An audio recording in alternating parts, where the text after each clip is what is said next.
Thank you. Good morning and welcome back to the second day of our budget scrutiny. Before we start these proceedings, may I bring to your attention the same housekeeping matters as yesterday. There are no expected fire alarm testing today. Therefore, if the fire alarm sounds, please follow the signs to the nearest exit and meet at the fire assembly point in Civic Square. Please can I ask that you use your microphone when addressing the meeting and that it is switched off when you're not using it. Please could you turn your mobile devices to silent. This meeting will be broadcast live to the internet and be capable of subsequent repeated viewings. By entering the Warspite and during the course of the meeting, councillors are consenting to being filmed and to the use of those video recordings for webcasting purposes. I now move to item 1, apologies. Now, I was just going to say same as yesterday, but apparently I have to ask Elliot to go through it. So, Elliot, do we have any apologies? Thank you, Chair. Same as yesterday, apologies from Councillor Steele, Councillor Rainsford is substituting, apologies from Councillor Finn, apologies from Councillor Gilmore, Councillor Penrose is substituting. Thank you. Item number 2, I do have to ask, has any member got any further declarations of interest for items on today's agenda? No declarations at all. Item number 3, Chair's urgent business. There is none. I haven't got an item 4. I go 3 to 5 on mine. So on item number 5, we'll now move back to items 5 and 6 of the original agenda, the draft budget 26-27, and all paperwork enclosed. I therefore welcome Councillor John Stevens, Councillor Tom Byers-Delph for our session today. Each cabinet member has been has given us their risks to the budget. You have 5 minutes each for a presentation, and then I will move to members' questions. So I'm not sure which one of you, but I do apologise, and I should welcome all of the officers that are present as well, and there's far too many to go one by one. So, Councillor Byers-Delph, Councillor Stevens, over to you. Thank you very much, Chair, for inviting us here today and to the panel. And also appreciate your challenge this year of the free risks. I think that's been a really useful process as part of the preparation for today. So starting off with the street services side of my portfolio, I just wanted to mention in passing that we've worked hard in recent years to really drive up standards on topics that really matter on the front line, and that's been particularly prominent in grass cutting, for instance, but also high-risk tree works, one which is incredibly important in the aftermath of recent storms. As a team, we're therefore constantly reviewing which topics to prioritise and focus on next, and I wanted to be upfront to start off with about one which I know is very important to communities, to many of you as ward councillors, but also one that I personally care very deeply about as a father of 2 young children, and that is play. We're responsible as a local authority for a play estate of over 120 equipped areas. That's a lot of kit to look after. And I'm grateful, of course, to the Parks team who've worked incredibly hard under stretched budgets to keep those kit safe. However, for some time I've wanted to up our ambition as a city when it comes to play, to ensure a sustainable, inclusive and high quality play network across Plymouth, where children and young people of all ages and all abilities can be active, can have fun and to learn through play, whilst promoting healthier lifestyles and stronger connections to nature. I think it's fair to say that previous revenue budgets have set aside around £50,000 per year to maintain over 120 playgrounds, and it hasn't been sufficient, particularly as much of the equipment is reaching the end of its usable life concurrently based on previous capital programmes. And that's why I've been making the case this year for a significant uplift in that budget, doubling the play equipment maintenance budget in 26 to 27. And I'm really grateful to both Cabinet colleagues and officers who've really appreciated the strategic importance of that Grow Fast. If you look at our corporate plan on the wall, you'll see that making Plymouth the best place to grow up in is front and centre there. It's there in our Plymouth plan for nature and people, and we need to put our money where our mouth is to deliver that. But we also know that we need new equipment too. We can't just keep repairing and repairing ones that are nearing the end of their life. And so I'm delighted to confirm today that work is underway on a business case for a new ambitious programme of play site development, which I think will be very welcomed for years to come by our communities. The second risk I outlined in the document was around food waste. From the start of this administration, we have been pushing ahead with preparation for this new service. Encouraging high levels of household participation across Plymouth's communities will be a challenge, as well as matching resource for collection rounds, vehicles and staff to the dynamic levels of demand. But I want to stress, because of that word risk, I think sometimes people can misconstrue that. I see risk in the sense of challenge here, it also in terms of huge opportunity, and it is long overdue. It's good for people, raising awareness of household waste in such a way that can change spending and cooking habits, bringing down household bills. It's good for our planet. It's taking waste that would have previously been incinerated and processing it locally to create useful byproducts, renewable energy, fertilizer. We've got an extensive communications drive, as I'm sure you've seen in press releases. Letters have gone out in recent weeks to people involved in the first phase. But also, as promised in a recent Net Zero Action Plan, we've hired a really talented team of recycling engagement officers, which is something that Plymouth City Council hasn't had for quite a few years now. The caddies have also started to be delivered for the first phase in the last week, and it's really exciting to see that becoming real with the first phase commencing in March. So turning to the other side of my portfolio, the climate change side, I wanted to comment about energy management, which on the face of it doesn't sound like the most exciting topic in the world, but it's one that is crucial to finance and crucial to lowering our emissions. If we did nothing around energy management, which we don't intend to do, I hasten to add, utility costs would continue to rise, and obviously that has a budgetary impact in terms of having to reduce other services. So by deploying dedicated expertise, we can not only prevent that from happening, but we can actually buck that trend. We can take an increase in cost and we can start to reverse it. We've already delivered annual savings of over £1 million through our energy efficiency and renewable energy capital investments. That's £1 million saved every single year that can then be reinvested back into wider council priorities. For example, in revising our council energy purchasing strategy, this alone in one quarter of 2025 delivered cost savings of £110,000. By having a total focus on better data analysis, usage monitoring and driving out waste, we envisage that in years to come there could be an over £1 million additional savings on top of what I've already outlined.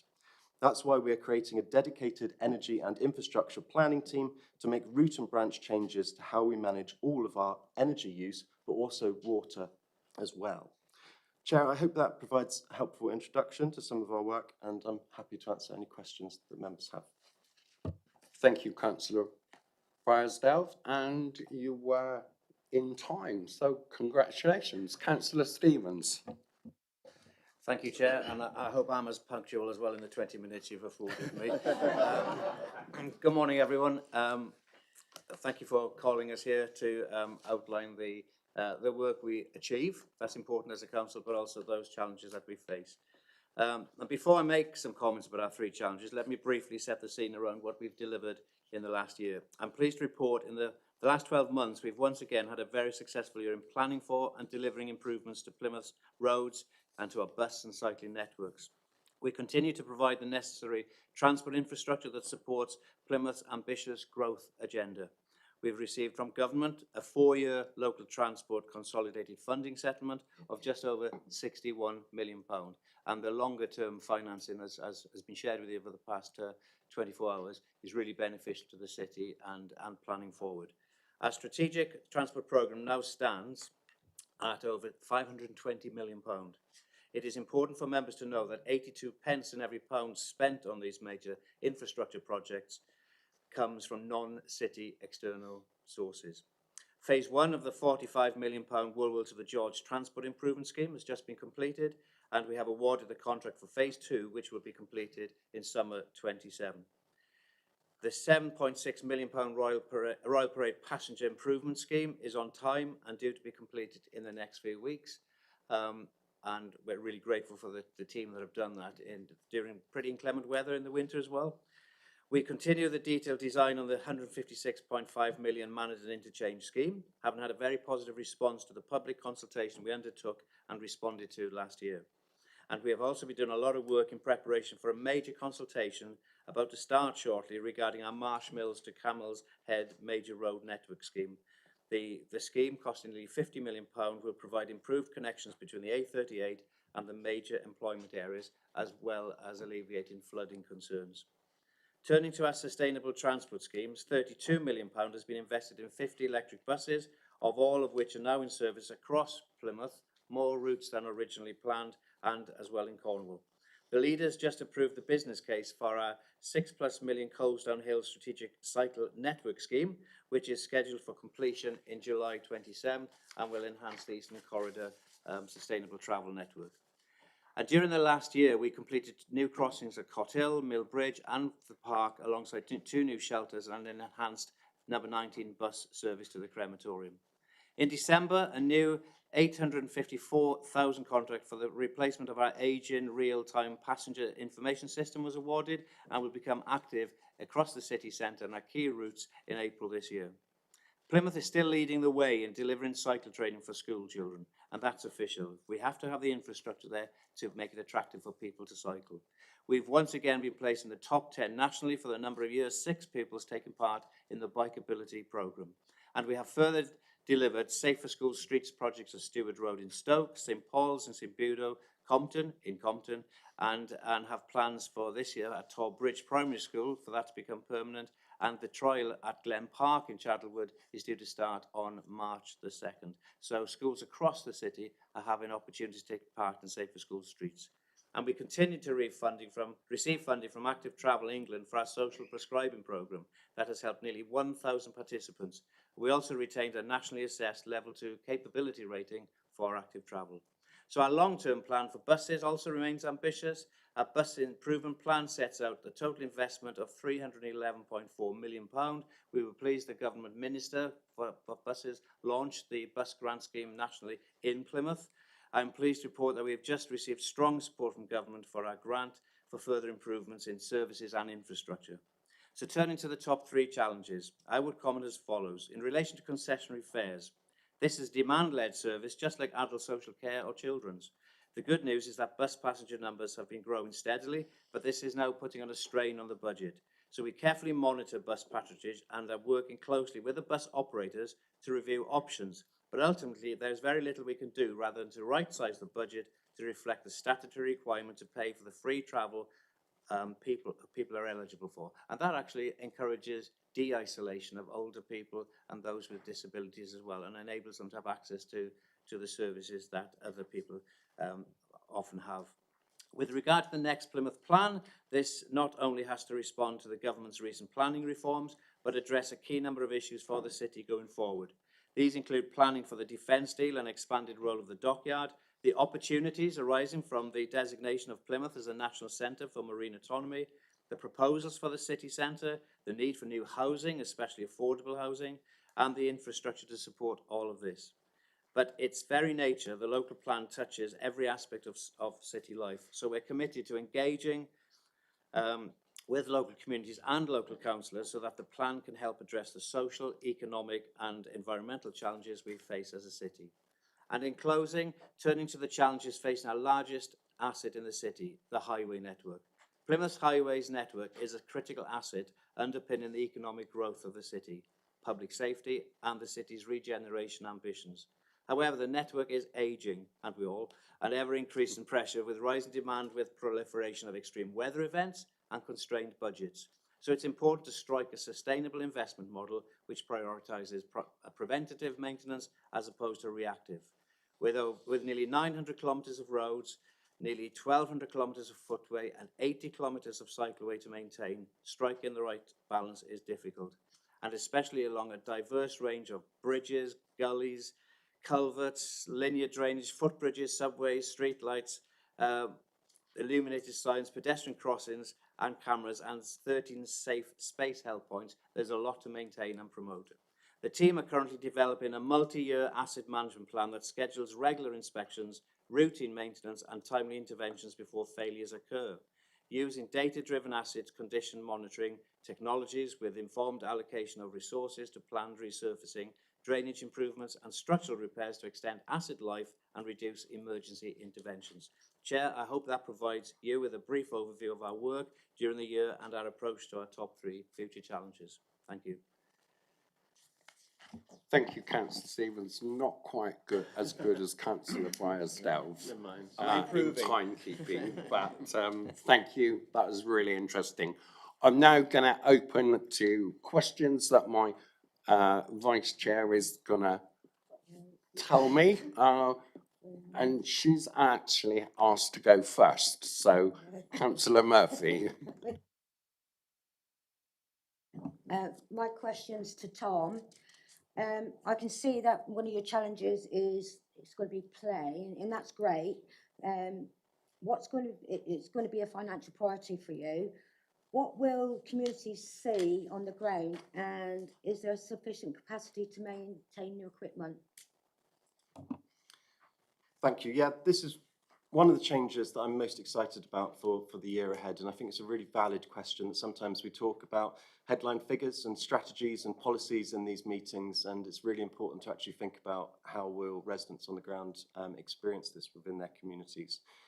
So the first thing they'll notice, I hope, is the immediate effects of the doubling of that revenue budget. So that's directly to the challenge you raised, Councillor Murphy, around maintenance. So when residents on the self-service form or councillors through the casework system report equipment that is damaged or needing a fresh coat of paint, there will be extra capacity available to deal with that in a timely manner, and I hope that will make a big difference in the same way that we've been able to target investment in grass cutting, for instance, and notice proper variables in terms of the performance measures. The other aspect that they'll start to notice as well is what they hear from us about play. So this gives us an opportunity to really listen to communities about what they want their priorities to be around the play estate, where they think provision is lacking, what topics they want us to focus on, whether that's to do with nature connection or accessibility for people of different abilities. So that will be a process which will be incredibly valuable and central to how the capital investment that I hope to secure in the coming months will be spent. And then eventually they'll start to see this new equipment landing in communities. So whether that's the option of creating new strategic play spaces, whether that's some smaller fixes to neighbourhood play spaces, whether that's getting additional nature into existing play parks so that they have that extra opportunity to engage more creatively with how they play as well. So this is something that will be noticeable and beneficial to families on the ground, to all ages, not just toddlers, thinking about provision for older children too, and of course the way in which parents, grandparents, foster parents, adoptive parents are all engaging with those spaces. So very excited for it, and of course councillors will be very much kept in the loop as to the development of those plans. Councillor Rainsford. Thank you, Chair. It's lovely to hear about the investment in play at one end, but the overarching issue that you spoke about is about net zero. And that comes in for a lot of criticism for a whole range of reasons. During your presentation, you mentioned a 1 million saving annually linked to the energy plant. And I just wondered whether or not you could talk us through, because it sounds both positive and impressive, but I'd like to understand the timelines for the payback on the investment we've put into the energy scheme. As well as, are there other examples that you can give where you think savings are likely to be coming down the line? Thank you, Councillor. I think you're exactly right that Net zero as a topic is one that has been demonised in recent years, and I think it's led to some misconceptions about the opportunities associated with it.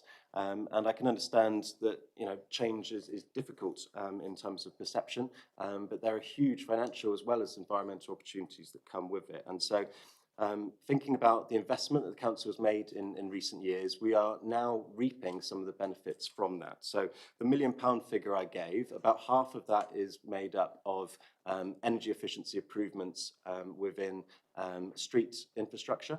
So thinking about lighting and how that operates, more efficient LED light bulbs.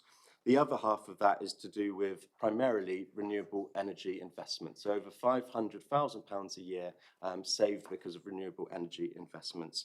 And the best examples of the payback periods that you're asking about, for instance, are with regards to solar. So sometimes the press or the public will ask about borrowing and talk about the size of that figure and only the quantum of that figure. Great example of borrowing for net zero is around some of the work we've done on solar, both at Chelsea Meadow Recycling Centre and our Prince Rock Depot. So there was investment there on straightforward rooftop solar panels. The investment for that has had, on both of those projects, a payback period of about 4 years. And so after that point, the council is making significant gains from that. So one example, the Chelsea Meadow one cost £208,000. It now saves us over £50,000 every single year for the lifetime of that, which tends to be around 25 years. So the financial opportunity is huge. Similar at Prince Rock, cost £260,000, now saves us £71,000 every year. And so the scaremongering about net zero borrowing, that scaremongering about the cost of net zero often misses that wider picture of if we weren't making that investment, we'd be having to find those sums of money from other council budgets to pay the bills. So I'm really proud of the work we've done. As I said in the introduction, we're continuing to look at quite an ambitious programme of invest to save decarbonisation initiatives. And so we hope that there'll be far more of that to come. A quick supplementary on the solar panels and their lifespan. Clearly, a lot of the kit may have a limited lifespan and need replacing. Is that something you're starting now to consider and factor into budget?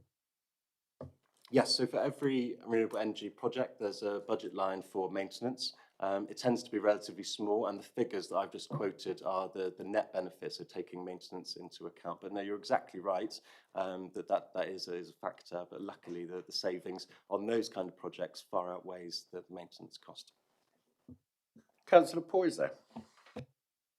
Thank you, Chair, and thank you to both of your very thorough and succinct introductions. Both really interesting. A lot of what the services you provide aren't necessarily statutory services as well, so there can be quite significant budgetary pressures on what you do, and quite often the public engage with a lot of what you do, don't they, in terms of like your day-to-day service provision that you do, play parks, bin collections, roads, etc., so transport. I don't want to jump around too much. I want to go back to the play parks piece, which is it's also a subject that I'm quite close to as well. Obviously, I welcome the increase in the funding, the budget you put it forward from 50,000 to 100,000. I just want to focus in a bit more on that and what's also in the capital programme budgets in here as well. So, or in the budget service budgets in here. So. First of all, the £100,000. What specifically is that for? Is that for like just the repair of existing equipment? So it's not the replacement of equipment. It's just purely the repair of equipment. Is that right? First of all, yes, it's the repair and maintenance as opposed to the capital cost of buying new equipment. Okay. And I welcome that. Obviously, you've got grander plans as well to secure more funding. Has that commenced? Is there like how are you looking at that? Is it like a process of rationalisation of services? Because what we wouldn't want to see is play parks being disposed of. We wouldn't want them to be, capital receipts coming in from those. And so I just want to be absolutely sure there's no capital receipts from the sale of play parks in this budget or in the medium-term plan.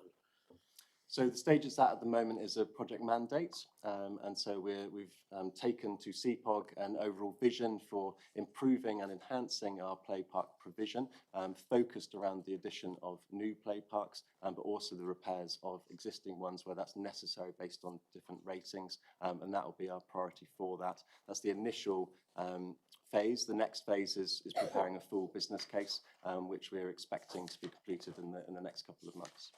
Just one more, if that's okay. That's fantastic. That's good. That's good to hear. What I would like to hear in that, as well as when you pull together those plans, is more community involvement, not necessarily councillors, because I think community can bring a lot to this to support your, whether it's funding bids or applications. Yeah, they've got a lot to offer. There might be even issues where you've got asset transfer type arrangements where local communities can take over parks and support, your plans as well. So I just wondered whether that could be included as part of this budget process and the provision be allowed for that. So yes, so as I mentioned in the introduction, there will be a comprehensive community engagement process, and we see that as being very, very valuable. And different families are looking for different outcomes of that, and so there's going to have to be a lot of listening and a lot of balancing. Councillor Blight. Thank you, Chair. On page 12 of the draft budget, there's reference at the bottom, 2.7, to the public engagement process that has been undertaken to support the budget. And not surprisingly, fewer potholes was one of the ambitions. Last year, we were described as one of the worst performing councils in the country for meeting our targets on that. And it actually was pleasing to see the recent pothole map that was published, showing that we're at least performing in line with the majority of councils this year. We heard yesterday from the leader of the council about reform councils across the country making promises and then being amongst the worst performing to repair their roads.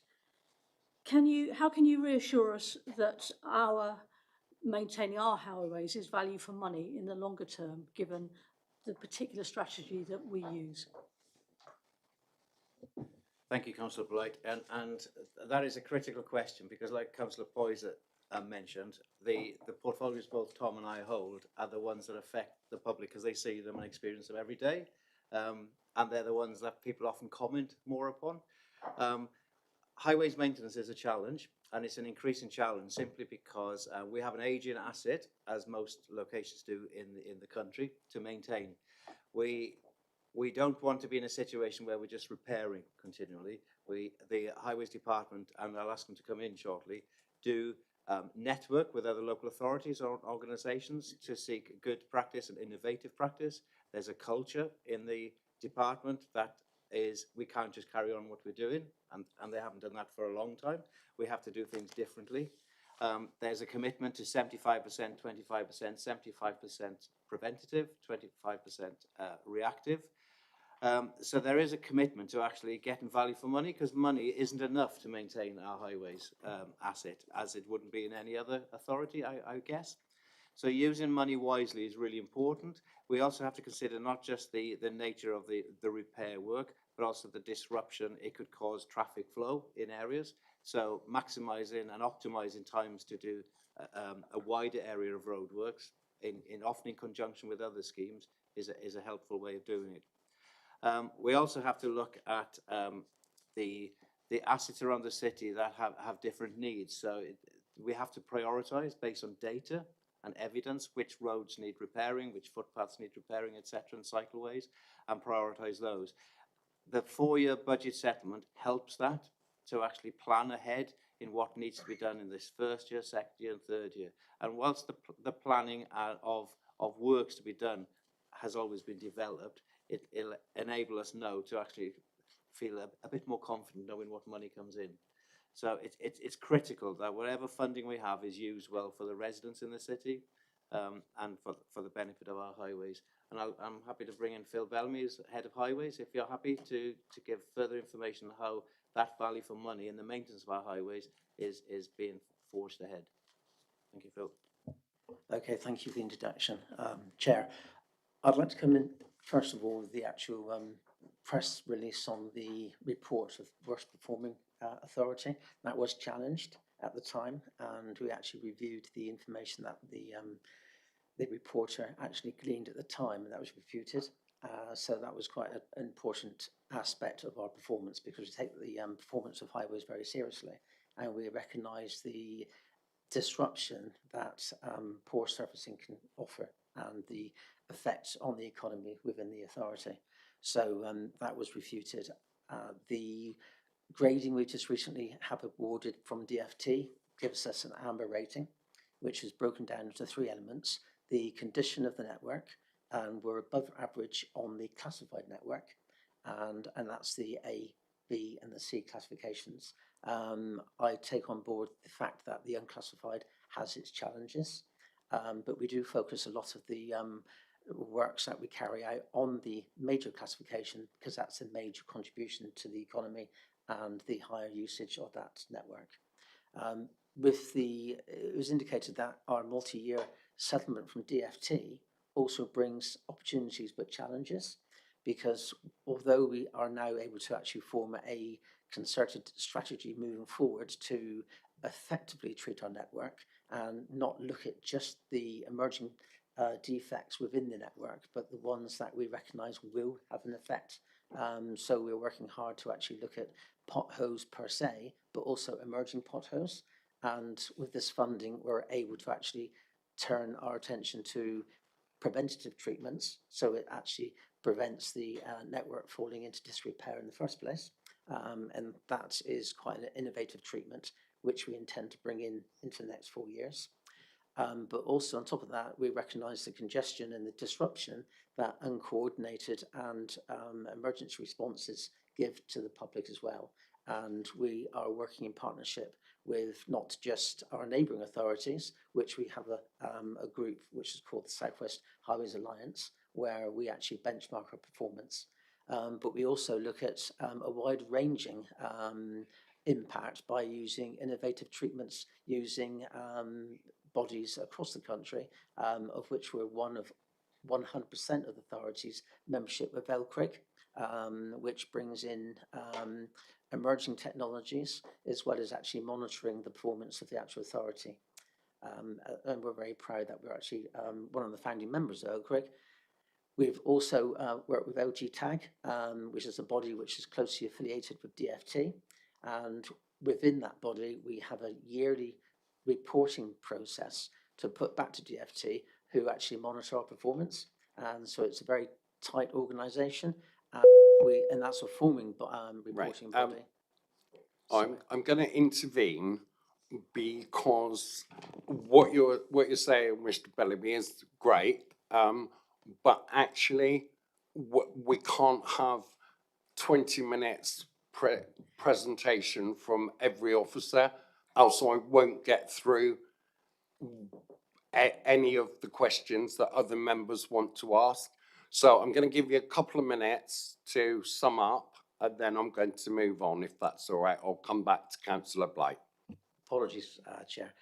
So what I'm trying to describe is the fact that we're a very fast-moving, very forward-thinking service that has to take on board the technologies and the opportunities to improve and to actually recognise the issues that are suffered by the highway user. Thank you very much, and thank you for your passion. It's very evident. My supplementary question would be around, we as elected members, ward councillors, spend a great deal of time submitting casework, and I'm not so much interested in that, other than it would be interesting to see what percentage of our casework is around potholes. How can we learn more about the thresholds, about the nature of the type of repairs, to feed back to our residents, because that seems to be a piece of education that we and residents across the city actually could benefit from? That's a good question, and also it's going back to, it supports the fact that residents see and feel highways. 80% of casework is related to street services, so whether it's grass, tarmac, or whatever. So anything that's black, green, or grey, residents like to report it to us. It's a good question because I've had conversations with ward members who are they get back to me to say they're really pleased that some casework has been picked up and positive outcome for residents regarding highways, and some come back to me and say, "Oh, I'm a bit disappointed. It's not been acknowledged in the way they were hoping it would be." And what's the reason why? And I know members of the highways team are very good in liaising with individual ward members to explain why certain situations are as they are. And there are times when there's action can be taken, positive action, which pleases both from that. And I think, and I've discussed this with Phil previously, it will be really good as soon as possible is to have a training exercise or an awareness training for ward members. Some of us would have had highways training when we became councillors, others could not have because either they weren't available or because the cycle of training offered to councillors doesn't sink in with their arrival as a councillor. So I would recommend that an opportunity as an awareness raising session is run for ward members, it could be in person or online, to understand the thresholds and the process for maintaining our roads, because that would take some of the sting out of any disappointment and greater knowledge by councillors in terms of how the highways are maintained. I think that would be a really, really useful exercise if that was something that would be a recommendation to you to consider. Thank you. Thank you. Councillor Ricketts. Thank you, Chair. Good morning. Got some questions for Councillor Drysdale. Was the cycle in okay this morning? Good man. Very pleasant, thank you, yes. I know you made that pledge that you were going to cycle to all your council meetings last year. So on page 40, as we can see, there's kind of a table there of the capital programme. And you have prioritised in spend is delivering net zero Plymouth. It's a big priority for this administration. I have been critical of this, and I will continue to be, because I don't believe you're in sync with the population as a whole, that this should be the priority you're making it financially. And I said 2030 is going to come up very, very quickly, okay? Are you happy with the progress you've made from last year's budget to this year's to be confident we're going to be net zero by 2030? And at what point are you going to concede that it's never going to happen? Thanks to a few questions there. I'll try and answer all of them. So I've never pledged that I would cycle to every council meeting, but I did cycle in today, and I'd encourage people to use active and sustainable transport if they're able to, when they're able to. But no, that isn't a pledge of mine. In terms of net zero by 2030, that was a declaration that was, I believe, unanimously agreed in 2019 by Plymouth City Council before I was elected, but at a time in which the population and its politicians were very much coming to terms with the dangers that the climate emergency posed, not just to across the world, but also to us as local population. I think the urgency of the 2030 declaration was the right one. It was always going to be a challenge, but what that's been successful in is encouraging us to accelerate our decarbonisation and to benefit from the wider co-benefits of that. So the declaration relates both to our decarbonisation ambition as a city, but also as a local authority.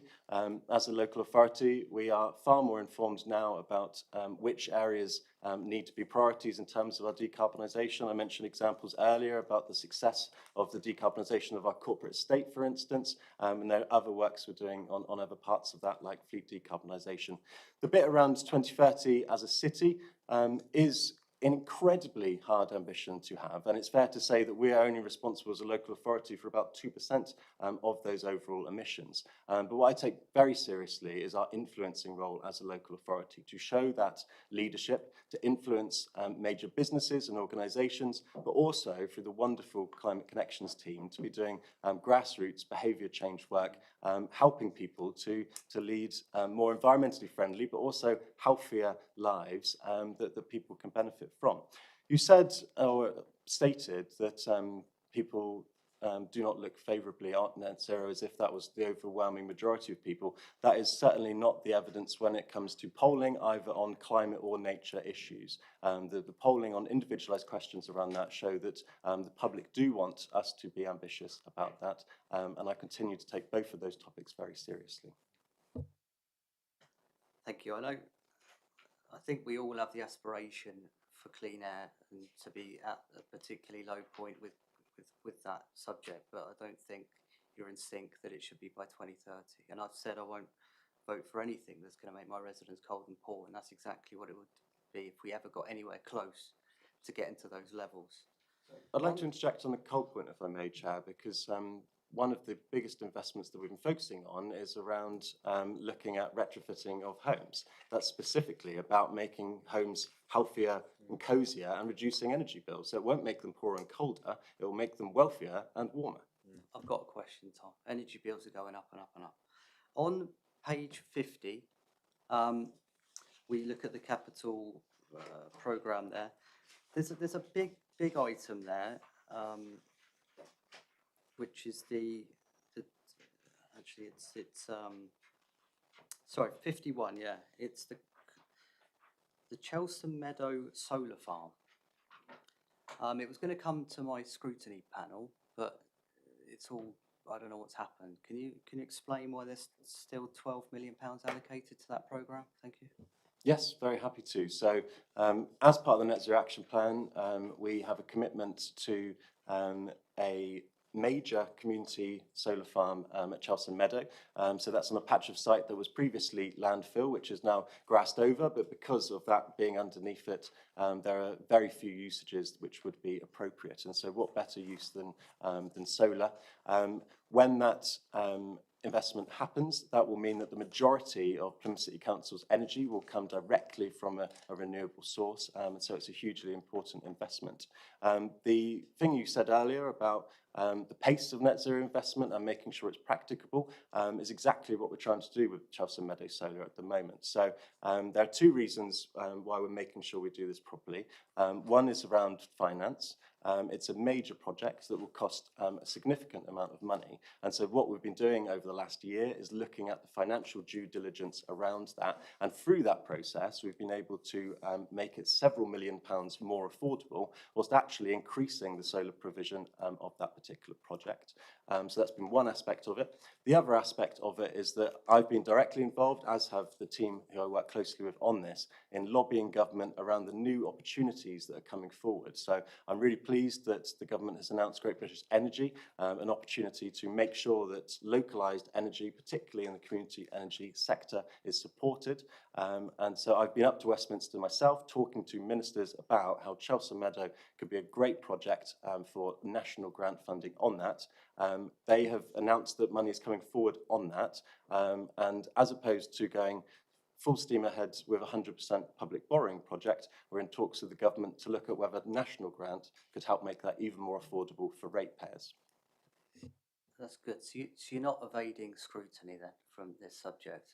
No, not at all. We're making sure that scrutiny comes at an appropriate point when there's meaningful information to share on it, but hopefully that overview gives a sense of the progress we've made on it. Okay, I'm going to move on. Councillor Holloway. Thank you. My first question is to Councillor Bryce-Delve. My question is about the city centre. We've obviously got the works going on in Armada Way in the various phases. I think there's a lot of excitement about, but also broader interest about what that's going to look like, how that's going to feel when it's all finished and be complete. How much is in this budget for the maintenance and upkeep of the various phases of city centre regen, so that it's not just the sort of one and done? We're ensuring that we're looking after these significant projects once they're complete. Thank you.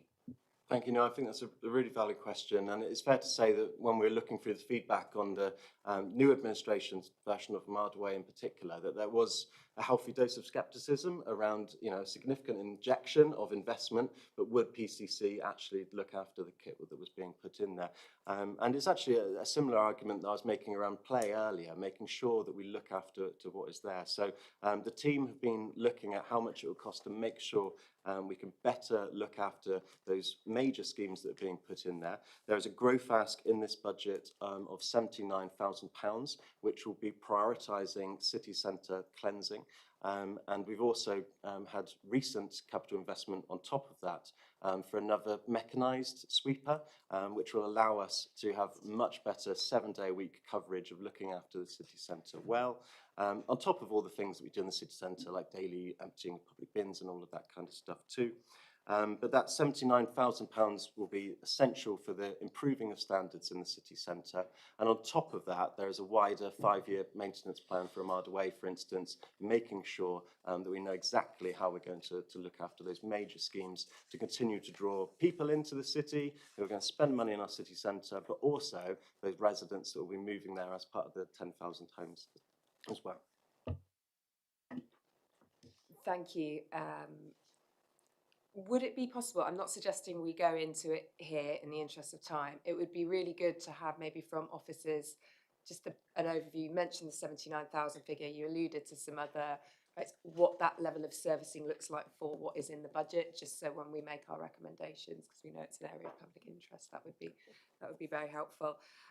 My second question, if I may, Chair, is relating to the Plymouth local plan. So this is a question principally for Councillor Stevens. I know obviously you brought this to the Growth and Infrastructure Committee recently. I think there's a good deal of interest in public debate, public narrative on what local government reorganisation will mean for the local plan that we're developing, and therefore if some of the spending that will be allocated to existing plan and future plan, whether those are viable, aligned with the future direction of travel. Can you give us a bit of an indication of how you see this budget process aligning up with the sort of runway of what's to come?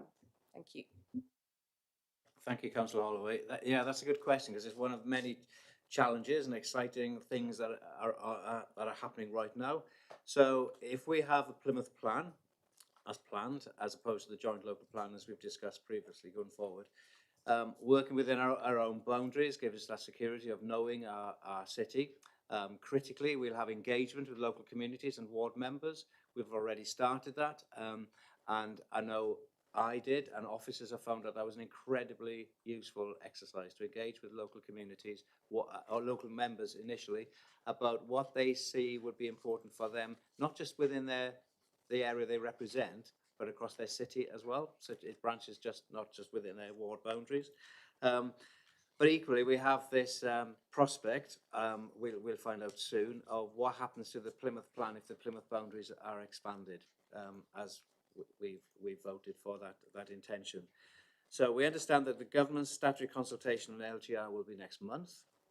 We also understand that the government's intention is to announce this decision for the future shape of local government in Devon in early summer this year.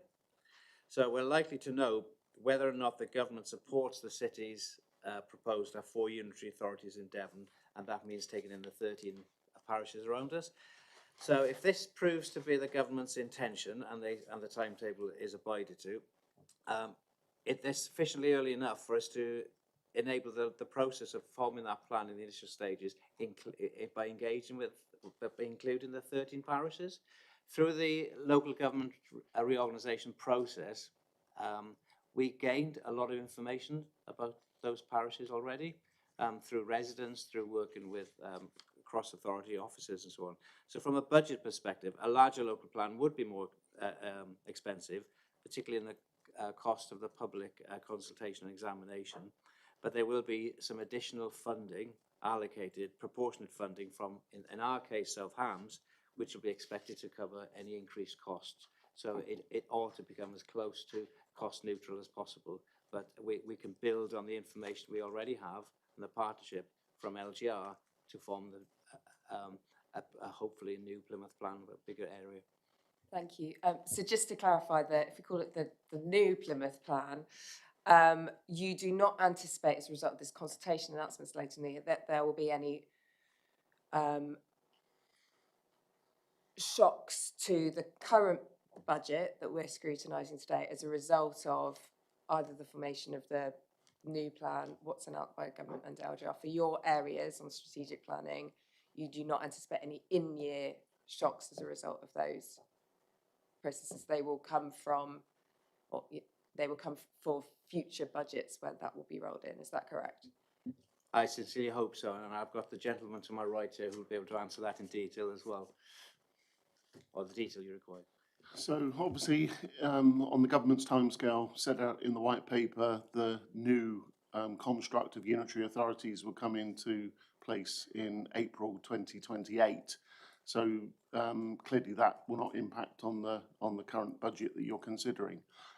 You'll know that as part of our LGR submission to government to create 4 unitary councils to replace the current structure in local government, that there was detailed financial analysis about the potential savings and efficiencies that would come from that. Clearly, there's a whole level of detailed, what I would describe as operational funding that could be considered. So clearly, in the case of, for example, local planning, there will be people that are working in the 13 parishes on local plan matters or planning application issues. That will be part of that process of transferring to the new authority, because Plymouth has argued that we will be a continuing authority under the LGR process. So there's a level of detail that still needs to happen as part of the implementation stage, but obviously the detailed financial analysis was included in the LGR submission. So I think the basic answer to your question is no, we don't anticipate any shocks for this budget. So we don't need sort of 5 new employees this year to accommodate for the change. You know, you think we're on track to do everything? Yeah, I mean, that will be part of the 2P arrangements in the lead up to April 2028. Councillor Freeman. Thank you, Chair. I wanted to ask about grit bins. We all love grit bins. We love a good grit bin. So, Councillor Stevens, given the recent spell of icy weather that we've had and the review that was done late last year of the grit bin provision in the city, has the review that we undertook resulted in value for money? Does it still provide effective provision? And some communities have requested additional grit bins following this icy spell. How and when will this be considered? Thank you. Okay, I'm going to allow that question because I specifically said I didn't want casework, but actually this is a wider city issue.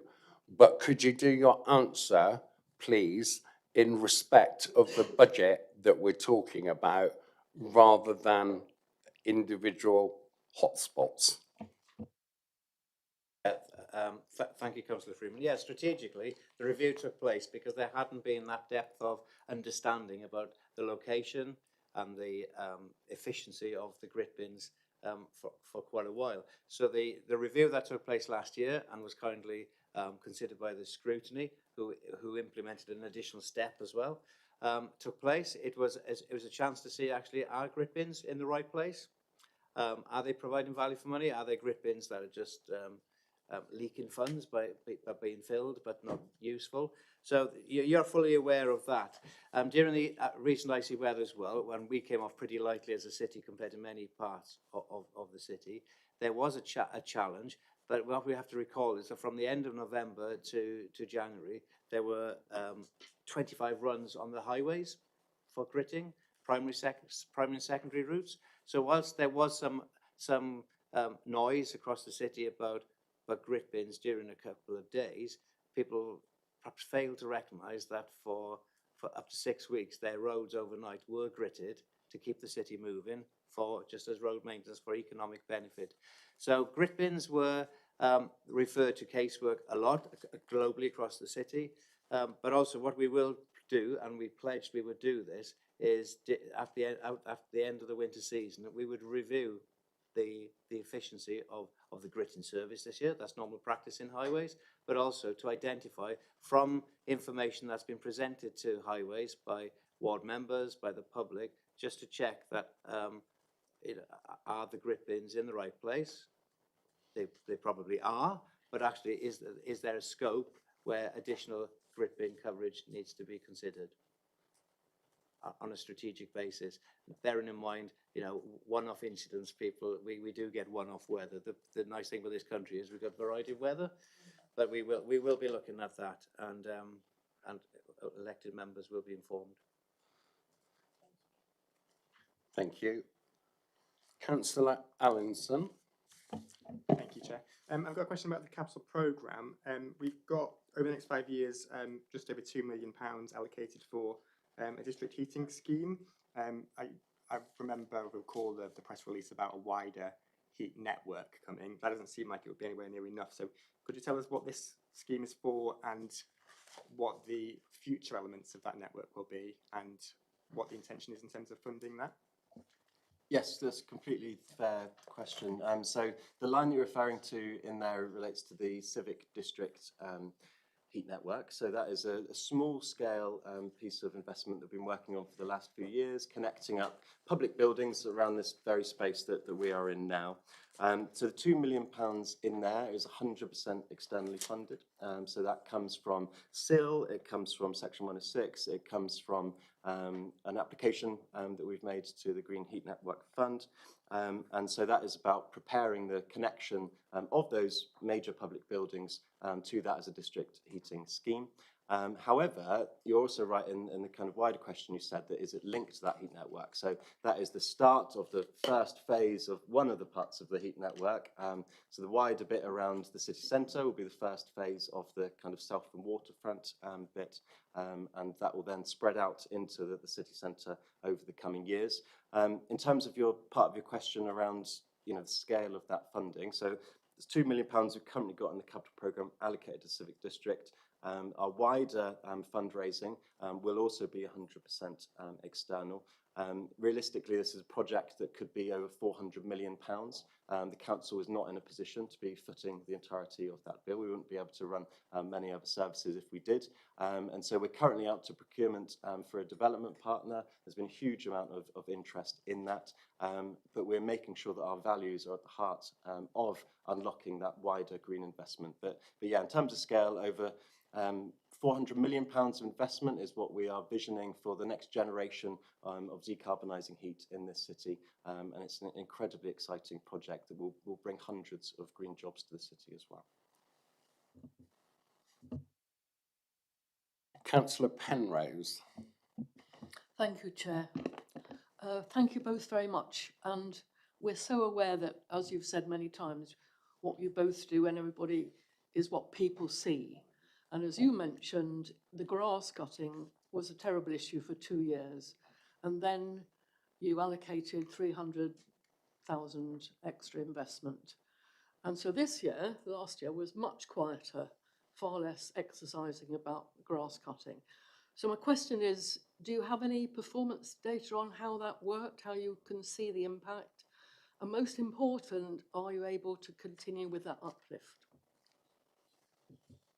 So you're right. You know, when I started in this role, the amount of revenue allocated to grass cutting was insufficient, and it took time to build that team up from scratch. And one of the things that we very much did was listen to communities, listen to councillors who were very clear that in terms of frontline services, grass cutting was one that they felt they weren't getting value for money out of the council tax, they were putting it into the council. So I made the case for that additional funding.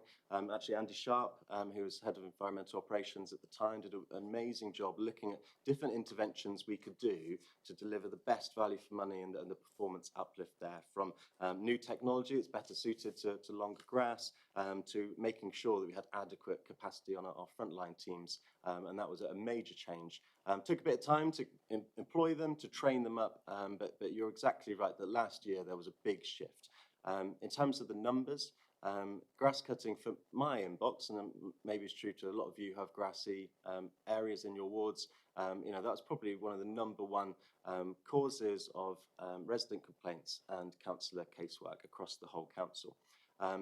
From last year compared to the year before, we had a reduction in 70% of councillor casework about grass cutting from the year to the next. For resident inquiries around grass cutting, that was a drop of 80% over 1 year. So we've certainly seen residents not getting in touch with us as much about that. And that's also true, for instance, of our end-of-year council review. Lots of you will have attended those in the past, made suggestions of regime changes, come in probably, you know, fed up with complaints you're getting. They used to have about 20 councillors turn up to those. Mm-hmm. This year, you might not know this, but this year we advertised all councillors, nobody turned up, which is, you know, the best seal of approval that actually clearly the team are doing something right, and I'm really proud of the progress that's been made on that. But this isn't just about cutting the grass that I'm excited about. I didn't go into politics. This might surprise you to talk about grass cutting. I'm excited about the opportunities for placemaking through nature as well. And so rather than just leaving those as well-cut grassy areas, we've been doing a lot of work looking about how we can improve the roundabouts in the city, how we can do bulb planting. We planted nearly 50,000 bulbs last year, which are already coming up. It was great that lots of councillors in wards across the city made suggestions based on feedback from residents. So keep your eyes out in the next few weeks and you'll see the fruits of that investment going in as well. I have another question. Shall I do it now? Right, I'm going to intervene now because I'm conscious that we've been going an hour. I'm going to ask, because we've only just managed to get one set of questions in, if I could ask members to make succinct questions, and I could ask cabinet members to keep to the question and try not to deviate too much, because then I'll be able to get more questions and answers in. Councillor Penrose, you may continue. Thank you. My second question arises from the unprecedented rainfall we've had occasionally, well, not occasionally, quite frequently in the last year, and looking through the figures and where and how we're dealing with that. I have some questions. Do you think, A, we're investing enough in flood mitigation, the big projects that I think are ongoing? And B, you know, what about the next day? I mean, I'm sure everybody is aware is the absolute extreme weather. The next day, we know all the gutters are overflowing. Are we putting enough investment into keeping gutters and drains, you know, as they should be? I know many of them are very ancient, but I mean, I'm very worried looking at the figures that we are putting enough, considering this is not a current problem. It's going to go on and on and on.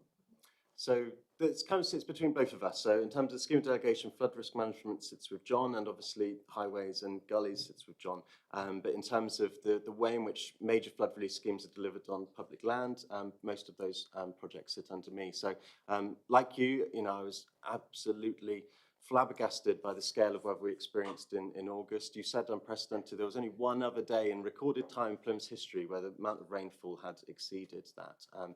It was torrential. I spent that day visiting homes that had been flooded across my ward, both in Millbridge and St Leven. So we have a major flood relief programme, and it's really important that that is a priority for us, both as a coastal and very hilly city. We're currently delivering a major scheme in Trefusis Park, which will, along with some other interventions being done by South West Water, will reduce flooding risk to over 100 homes and shops in Lipson Vale. That project is being delivered on time and on budget, and we hope it will be completed around May. We're also looking at works in various other high-risk areas. It's very strategically done. So, for instance, St Leven, which is one of the worst flooded parts of the city, a scheme is being consulted on over the coming weeks, around 2 interventions done there, which will make a big difference to residents across Keyham Ford and St Leven who use that park. There's a lot of work around Stonehouse and Durnford Street about exploring options to do with tidal flood risk. And so whilst they're not yet in the capital programme, because the final business cases haven't been allocated, there's various options analysis being done where we'll see projects coming forward on that. So there's lots of different ways that we're prioritising this high-risk environment. I don't know if, John, you wanted to add anything on the highway side of it? From the highways, obviously we had unprecedented rainfall in August, as Tom alluded to. But there are daily checks, gully checks by members of the highways team for the known flood risk spots. Just like road repairs, we have to base this on evidence of past events. So there's known areas that are visited regularly for clear out. working with the Environment Agency and South West Water as well, because this isn't just a City Council standalone issue. It's actually working with different agencies who have different responsibilities as part of the drainage and gully system. You'll see in the park the investment on a major road network along Embankment Road and junction works up to Camel's Head. That will help so those of you who use Embankment Road during heavy rain times and particularly high tides will notice how much ponding there is on the road. So there is an investment to actually improve flood defences along there, because either side of the road is below road level. You know, you've got the railway lines one side and significant number of houses who are prone to flooding when the Plymouth is high and we've had excessive rainfall. So that there is investment going on for that from a highways point of view, and money in the day-to-day budget to address the gullies practice through the maintenance practice of the highways department. Sorry, Chair, quickly. I'm just worried that it isn't enough given these new unprecedented torrential rains.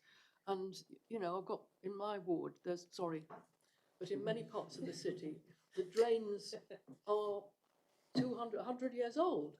And I'm not sure that we're really thinking through whether we are putting enough investment in renewing the drainage system. So it's only the gullies, the top bit, the PCC is responsible for. The vast system underground of the drains is the South West Water, and you're exactly right. That is a outdated combined sewer system, and there's lots of strategic lobbying that happens between PCC. But on your wider point, so St Leven, for instance, will be a multi-million-pound flood relief scheme. It's not yet on the capital programme. That will be there in the near future.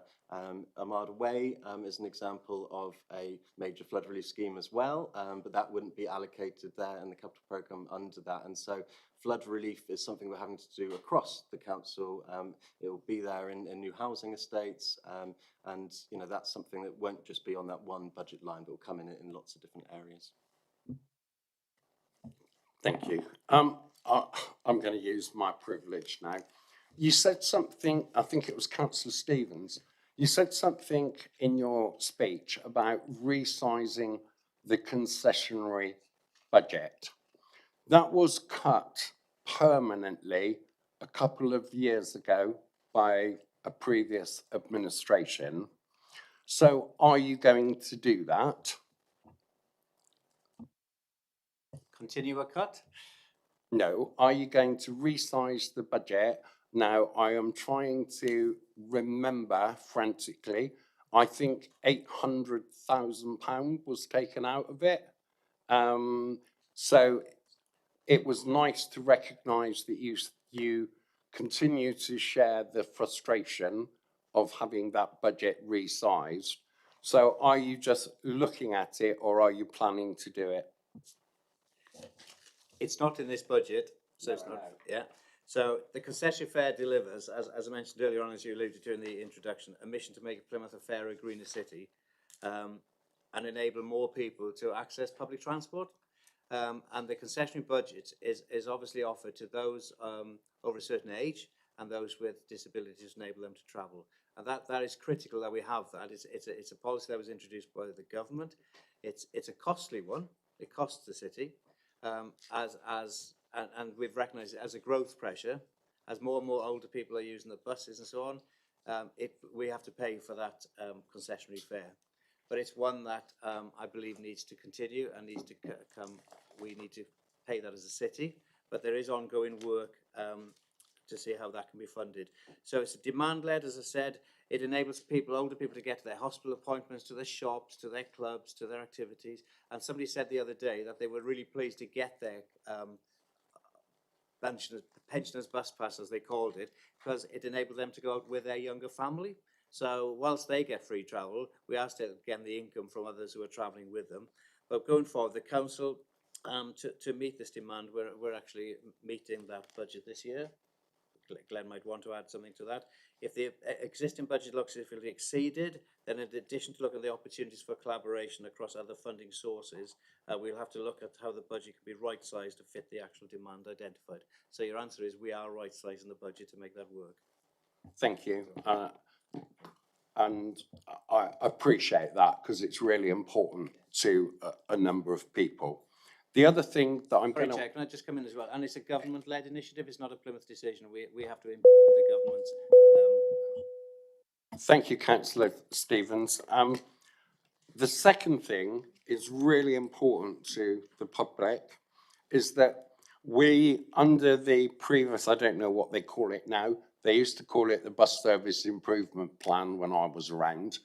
We've invested a lot of money working with the partners to deliver extensions to non-financial routes, to introduce, you paid tribute to the number 19 that we've put, the extensions to the 14. So are we measuring the success of the money that we're putting into these non-commercial routes or new routes? And the second question that I've got to ask is, not only myself, but a number of councillors have been questioning the performance of some of the services in timekeeping and not turning up. And the third thing is that, are we guaranteeing these services? Because people still, you read in the local, not local press, but nationally, about bus routes that are still being ended. So are we saying that every bus service that we've got at the moment, that we've introduced or that you've introduced, will continue in the next financial year? Okay. I'm happy to take the start of this and hand over to Paul to supplement with the detail of this. I've got a commitment to providing public transport for people who require it in the city centre, across the city, within obviously reasons. You're not going to put a bus service on for 1 or 2 passengers. So I have a commitment to continue the services we subsidise at present. You're right about service quality has been poor, particularly from the end of August. In some services work really well and punctual and so on, but there is some answerable issues from some bus companies. And I know the public transport team are in constant liaison with bus operators, and there are penalties that are issued for not meeting the standards we expect from the contracted agreement. But public bus services, people rely on them for work, for appointments, for various reasons. And it's critical that we do have the best service we expect. They're inevitable sometimes because of incidents on the road, bus breakdowns, that there are hiccups, but that's also included in the agreement about picking up the service afterwards. But in terms of the concessionary fares and the continuing, I'll hand over that to Paul. Yeah, I'll pass on to Philip to give you some bit more detail very briefly, but to confirm the answer to your second part of your question, Chair, there are no budget reductions proposed in relation to the 4.4 million concessionary fares budget in this budget, which, as you rightly recall, was reduced. My recollection was 500,000, but I need to check. And secondly, there are no proposed reductions in the non-commercial routes that obviously support a number of routes to communities across the city. As Councillor Stevens has said, we have ongoing very productive discussions with the bus operators through the Plymouth Enhanced Partnership, where some of these issues of performance and reliability are raised, but I'll let Phil add some detail. I think you've answered my question, and I was aware of it. So I'm not going to take up any more time on that. Members might want to come back to it. I'm going to ask members now, we're going around the second time. So if we can have the question and the answer, that would be really good, so we can get through as many as possible. Councillor Rainsford. Thank you, Chair. Royal Parade's been disruptive to businesses and people coming to the city. Can I ask, because it's a wider issue, you stated in your statement that it's going to be completed shortly, but you didn't say whether it was on budget or under budget. And was any economic impact assessment done of the benefit of the work? Yeah, that was great. Thank you, Councillor Rains. Yes, the advertised end date for Royal Parade was the middle of April, and included in that work scheme, that would have allowed for any hitches that might have happened along the way. I'm really pleased to say that Royal Parade will be fully functioning as intended, within a month, so earlier than planned. It's an integral scheme because I think what we have to look at across the city, we've got a jigsaw puzzle emerging here. So what's happening in Royal Parade will have an economic benefit and a functional benefit elsewhere. So the intention, as you know, is to have more reliable and free-flowing bus services there to enable all vehicle users on Royal Parade to move better, to have reliability, hence the real-time installations that will be added in, updated. But it'll have a spin-off as well, because the economic benefit will be for that scheme to enable people to come into the city, take advantage of what's happening in Royal Parade. We're looking forward to families coming into the city centre on the buses, some concessionary, some paying, hopefully. That will actually enable the other part of the jigsaw around the corner in Royal Parade to actually function, become an integral part of our city centre. Budget-wise, there was a revised budget for the final scheme, as you know, and as far as I'm aware, it's in budget. It's on time to budget. Councillor Poyser. Thank you, Chair. I have two, maybe three questions, but I want to focus on the challenges that have been raised. Maybe three. Okay, so first one is on energy management. Obviously, I welcome everything you're bringing forward. The more we decouple ourselves from gas and energy, gas and oil, the better. We're not attached to volatile markets. So I just want to make sure that we're maximising all of the grant opportunities that are made available to us. Because a lot of what we do in terms of that decarbonisation journey is linked to national government investment. So that's kind of first question related to that. What we're maximising our grant opportunities, and what proportion of the contributions are we making from other borrowing locally? So in this budget, so it could be percentages you give me. It doesn't have to be figures, but I want to know roughly how much is coming from grant funding. Are we maximising that? How much is coming from other corporate funding? Sure, I don't have those figures off the top of my head, but I'll pass over to the team in case they can frantically find it in the notes in a moment. But no, you're exactly right that there are significant grant opportunities for that. Up to this point, we've made significant use of Salix grant funding in particular, particularly around corporate estate decarbonisation, making sure that the efficiency of our buildings are to the maximum possible, and the team are very much always looking for new opportunities around grant funding. I don't have the particular percentage. I don't know if Jonathan or Paul are aware of it off the top of their head, but we can come back to you on Maybe that. that could be a recommendation. If not, we will add that to the list. The other figures that we need for the next meeting. So, okay, yeah. that's great. So my other question is related to food waste. Again, I fully support this coming in. I think it's been an excellent service for residents, an improvement to the existing services that we have. So what I'm trying to understand is, a lot of people ask us questions around the cost associated with this. I know we've had lots of funding that's given to the council as well to buy vehicles and bins, etc.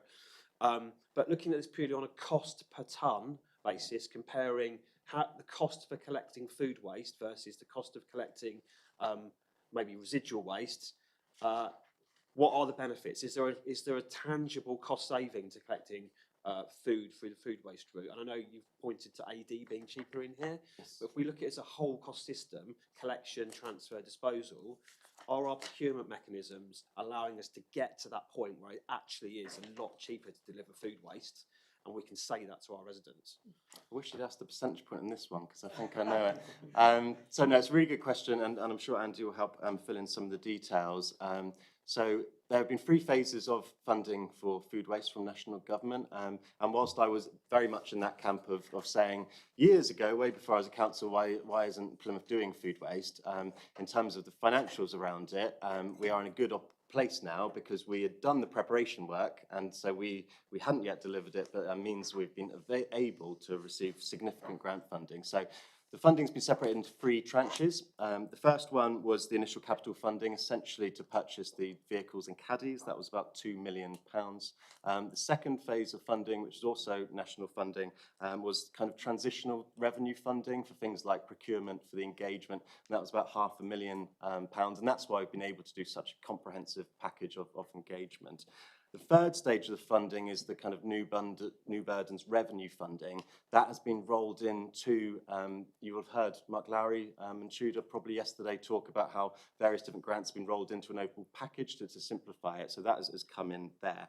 But essentially, up to this point, we've had £2.5 million from DEFRA, which for the first two phases, correct me if I'm wrong, Andy, was about 90% of the overall funding was externally funded by government, and I'm very grateful to the Labour government for doing that. In terms of your question around whether it's cheaper, per tonne, anaerobic digestion we're forecasting will be cheaper than taking it to energy from waste. Off the top of my head, I believe we're forecasting about £300,000 drop in spend, but a lot of that is on forecasting. This is a service that we're starting to deliver from March. We don't know the exact tonnages that we're going to get and how that will vary over certain communities, but we are optimistic as a team that financially there will be benefits to the local authority as well as to households. Anything more to add, Andy? Yeah, thank you for that. Just to add, the actual rates we pay per tonne are sort of commercially sensitive, so I can't reveal them. But as Tom said, it is significantly lower. We're talking in the region of around £60 a tonne less than what's paid when it goes through the energy from waste plant. So it's one of the real benefits of financial benefits of food waste. Tom alluded to the forecasts and the saving that we've built in. And you also asked about procurement, so we will be doing, at the minute the tonnages are going to be so low because we're doing it in a phased approach, so basically 2 rounds to start with. We've gone through a procurement process, but once we've got the entire city up and running, we would look to do a sort of full procurement, which would bring into the whole region really of anaerobic digestion plants. So we'll make sure we get value for money through that process at the right time. Okay, thank you. That's really good to hear. The £300,000, I know that's kind of probably an upper end in terms of cost savings. In order to get there, obviously public engagement is going to be really important. The more food waste we capture, the more savings we make. So of that £300 saving, potentially we could invest in more public engagement, maybe something to make a note of. That might be door knocking, etc., to get those upper levels of capture. One final question which is related to which is preventative versus reactive maintenance. What I'm trying to understand here in our budget is, I know we've got a lot of partners that deliver services for us, like South West Highways. What exposure is there within the budget where we haven't got any fixed costs? So what is variable within our budget that we're potentially through the supply chain where we might be exposed? Do we have a handle on what that might be? So that might be materials, that might be energy, it might be like whatever it might be. Is there an element we don't understand? I'll be happy because that's a functional part of it for Phil to come into that and to comment on that. But Thank you, Chair. I would say that our drive is to achieve a 75-25% reactive and programmed work. That's recognised as best practice, but that's not good enough as far as we're concerned, and we try to drive that down to reduce costs. Costs are secured within contract on schedule rates. The exposure we have on materials is embedded within the contract, and we apply the yearly RPI rates to increase that liability. The contract runs through to April 27. After that stage, we are actively engaged with considerations on security of service, and that includes cost effectiveness. Councillor Blight. Thank you, Chair. My question is about street scene and page 206 in our pack, which is right at the back before the risk register. It's the very last page. And you can see from there, I'll give you time to get there, concerns about agency staff costs and in particular for street services in June and August. And my question is 2 parts. Is this an area of particular concern, and what strategy can we be reassured that there are strategies to support staff and to reduce these costs because they seem quite high? I'll pass that on to Andy. In terms of street scene and waste more broadly, there will always be a need for some agency staff because of the seasonal nature and the peaks and troughs of demand, and so that offers a flexibility. But Andy, do you want to take the broader point? Yeah, so the main use would be around seasonal work, so like our garden waste service, a lot of the staff, because it's seasonal, we rely on agency staff, otherwise it just wouldn't be cost effective to do so, but certain elements won't change. But we have been going through a series of restructures in street services. So we will, CAP particularly has led some really good work affecting like the grounds side. So we're going to see some benefits going into next year where roles would have been filled by agency workers, and we're able to make roles permanent and recruit. So, but it's definitely one of the key things we look at in terms of trying to drive down efficiency and savings, looking at agency spend. So. Thank you. Councillor Ricketts. Thank you. I did have a load of questions, but it's long answers cut me down. So I'm going to have to I'm going to have to focus this with Councillor Stevens for these. I'm worried you're going to bring this city to a halt, basically. I don't have any confidence Royal Parade will be done in a month, because we've had so many statements saying it's going to be done here, and you're making another one. So I hope you deliver on that. The Manadon roundabout, I would hope that you would reconsider it. There was a tragic incident a couple of weeks ago. It brought the whole city to a halt. How are you going to mitigate that? And do you feel that you should maybe delay the project, because it is a considerable amount of money with that capital investment? Thank you, Councillor Ricketts. I look forward to seeing you soon. If you want to chat to me at the opening of Royal Parade, that'll be great. So that's a date we can set up now. But the matter regarding Manadon roundabout scheme will be going ahead. The final design is, or the next design is going through the process, and the next consultation with the public will be in the summer. But I don't think the issue that you raised regarding Manadon roundabout recently is appropriate for this forum. What was not appropriate? About the incident on the bridge. Why? Because that's not something that that's not an issue that we as a council have a function for avoiding or whatever. Okay, can we just return to the question and answer, please? It was talking about particular log jams that could happen at that when there's any work or any incidents at the roundabout, so it's perfectly logical. But moving on from that, I'm worried it's going to be compounded by, as I look in the papers on page 68, is the Mutley Plain Greenbank Road junction, which, could you talk to me about that? Because is this going to log jam Mutley Plain and the rest of the city as well? Could you explain what that scheme is? Yeah, that's a pedestrian control crossing, adding pedestrian control mechanism to the crossing there to make it safer for people to cross. And it shouldn't impact anything to do with Manadon or because of the phasing of the work. It wouldn't clash. They wouldn't be going on at the same time. But for people who need to cross at that junction, they have to wait for gaps in the traffic with the existing light system. And we're investing in safer active travel scheme for pedestrians to be able to control their own movement, if you like.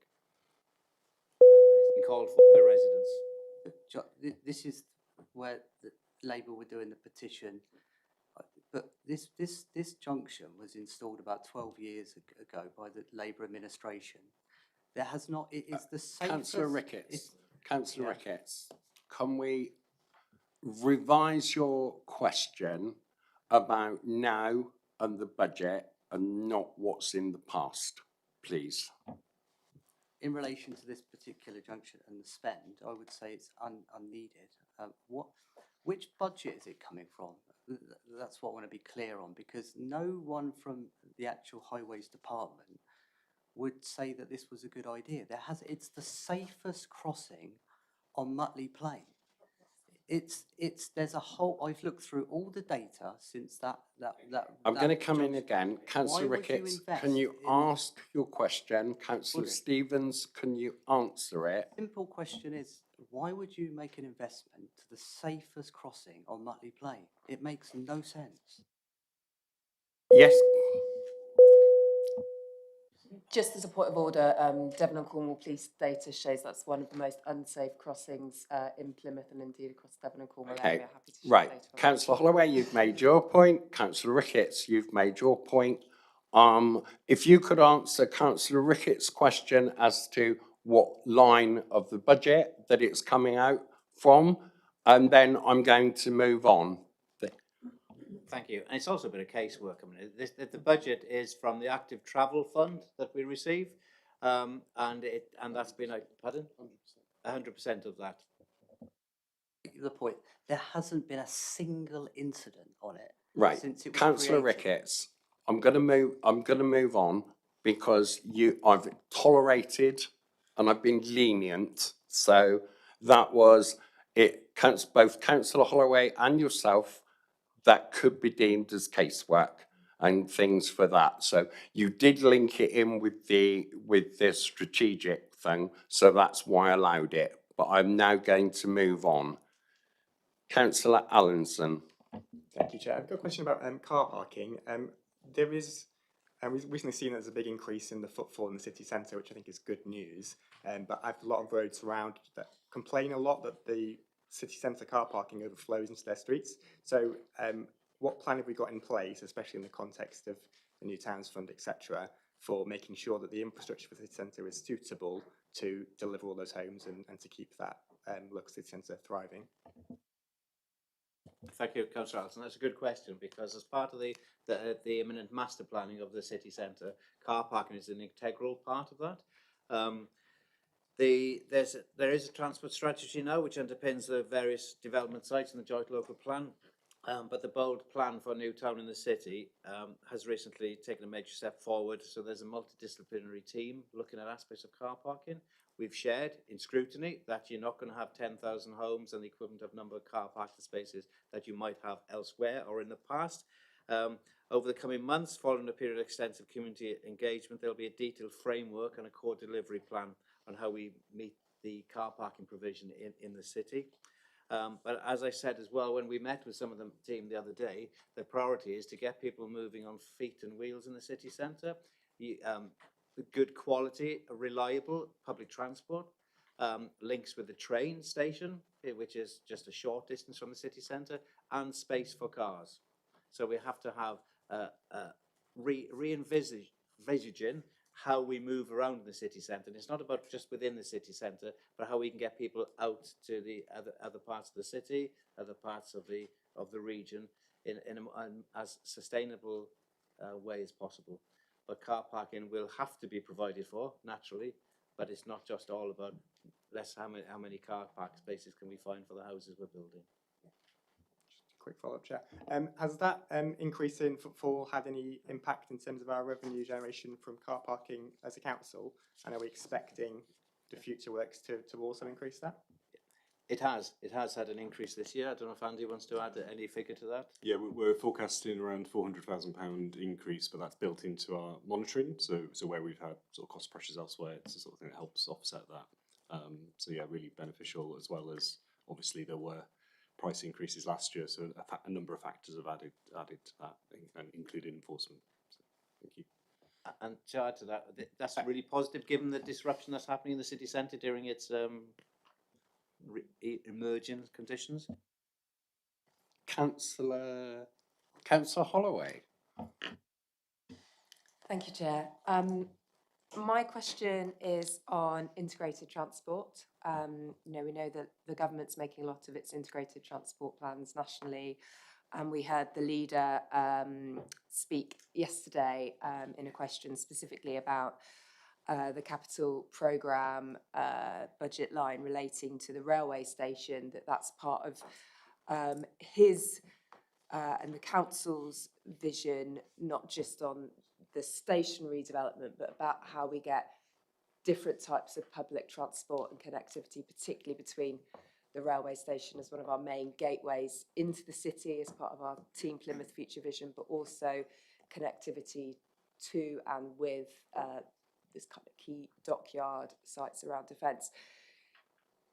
Councillor Stevens, could you provide us a bit more detail on the budget in front of us today as it relates to delivery of improvements to transport around the railway station and also to the dockyard? What is in this budget for those that are interested to know more about connectivity in and around the railway station and also onto the dockyard? Thank you, Councillor Hollow, and that's a good question, because connectivity is a key. It's something that sets me alight in terms of, because as a city, I lead a simple, very boring life. As a city, we are seen as being remote, and as from other urban areas, as within a city. Some people always seek different ways of getting around. With a railway station, as you know, there is the plan for it, which has started to some extent, improving the railway station, improving connectivity with the rest of the city. It's, when you arrive in a city by train, it's not an attractive way to, you're faced with a concrete car park basically when you come out. So I know the long-term plans are for better access on foot, public transport connectivity. There's money in the budget for the feasibility studies, for example, for the Plimpton railway station, a Plimpton railway station to be provided for. With the dockyard dividend, with more workers needed at the dockyard and workers spread across the city, we do need to have connectivity to avoid the necessity of having to come into the city by car. So work on bus routes, linking up with the Plymouth Metro, for example, which initially would be linking with our train stations on the west of the city through to Ivy Bridge, and with a station at Plimpton as part of that. We're looking at more sustainable travel that way. And equally, we already have the cycle route going through Armada Way. So we want the city to be an attractive place to travel sustainably, not just for visitors, but for the people to use the city as well. And the budget, I know within the budget, there are continued sums of money going into the feasibility studies and the preparation for that. I don't know if Paul or Philip want to add anything to that? And Peninsula Transport are also involved in that work. With regard to the budget, we have been using a local transport development fund, which is from the Department for Transport, coupled with funding related to the new town and the city work, which is coming from the MHCLG department and central government, as well as some contributions from our neighbouring authorities, because the rail network clearly links Plymouth with Cornwall across the Tamar. So that's where the funding is coming from for that piece of work over the next 9 or so months. Thank you very much. If I may, Chair, I mean, certainly since I've been a councillor in the last 3.5 years, there's been a lot of talk announcements around railway station development. When will we start seeing those changes? I think we've not maybe had as much visible change as we have press release change. So can you provide any assurances on that? And then relatedly on this overall integrated transport piece and the shifting travel patterns we will see as a result of our Team Plymouth defence deal, etc., etc. Do we see increased demands on those types of travel already as a in the budget that this year covers? Are you anticipating additional pressures on those key kind of connectivity points as a result of some of the broader economic investments that are being prioritised? Well, obviously rail travel is something that we have little control on the numbers, but actually the Southwest bucks the trend nationally. But we do on the railway station development. We're a key partner, and that was the drive for my question. But yeah, I take your point. Yeah, but the Southwest as a region bucks the national trend in terms of the numbers of people using train services now is higher than any other part of the city from pre-COVID. So that's evidence that we need to promote rail provision and quality service for this. I have been working with Peninsula Transport, and provision of rail travel in Plymouth is one of their key priorities. So that's regional money that will be attracted from government seeking that. That the feasibility studies are taking place in terms of the projected numbers of people who would need to be accessing our Devonport stations and so on, and Keyham stations, Salt Ash into Plymouth. So with the growth in jobs because of the defence dividend, we will be looking at actually, okay, we don't want necessarily cars coming across the bridge, along the roads to enable that to be delivered. We do need good public transport. And I don't know if Phil was to mention, but there are any feasibility studies that's going into that to get the numbers, the evidence base. The evidence base is critical because we will have to put strategic outline and outline business cases to Department for Transport. What's key is that with our Plymouth Metro steering group, we now have rail officers from the Department for Transport now from now participating in those discussions, along with Network Rail and Great Western Railway. as the train operator and the infrastructure provider. Can I just push on, because I think that was a great answer, but it didn't answer one component, which is when will residents in the city and people coming into the city start to see those changes on the railway station? If you want to do that as a written follow-up, that's fine, but I think given this has been a budget item for a number of years as part of the capital programme, I think clarity on that would be welcome. Very happy to do that as a written response, picking up on some of the issues that came up yesterday as well. Just on the Team Plymouth, there was a brief conversation yesterday about Team Plymouth, and we talked about the work streams. Transport is a key work stream of Team Plymouth, anticipating the increase in mobility and transportation around the city as the dockyard and supply chain gets busier. We are already beginning to see some of that increase, and Babcock have been putting in their own bus and transport network in addition to what we provide across the city. That work stream at the moment is looking at the most pressing issues and aligning funding. When we talked yesterday, we talked about business cases coming through for funding and assessing which of those feasibility studies they'll try to fund first. So we should see some of that coming through in the next 2 to 3 months with spend next financial year. And the budget for those feasibility studies is in here for the scale of the challenge that we're saying we need to look at. That's covered in these papers. Well, what I was saying is some of them are, as Philip were just outlined, where there are additional costs, we will be looking for Team Plymouth to make a contribution to that as well to supplement what's in the budget. Councillor Rainsford. Thank you, I'll be brief. Electric vehicles and hybrid vehicles are growing in number. Can you tell us how the infrastructure, the vital infrastructure, is being paid for, which budgets it's coming from and how much?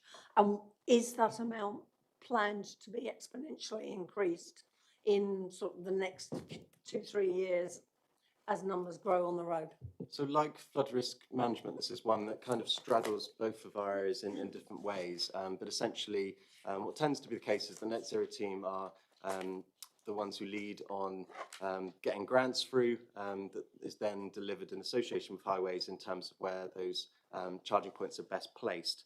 But I think there are a couple interesting things that's worth reflecting on there. So in terms of our own fleet, we have a fleet of about 230 vehicles off the top of my head. We've now gone over the threshold of over 70 of those vehicles being electric, so about a quarter, which is an amazing step forward. And if you look at some other local authorities have kind of single figures in terms of that, that's a really big change and one which I really welcome. There are challenges coming up around that in terms of Prince Rock infrastructure, in terms of heavier vehicles, but there's a lot of work happening around that.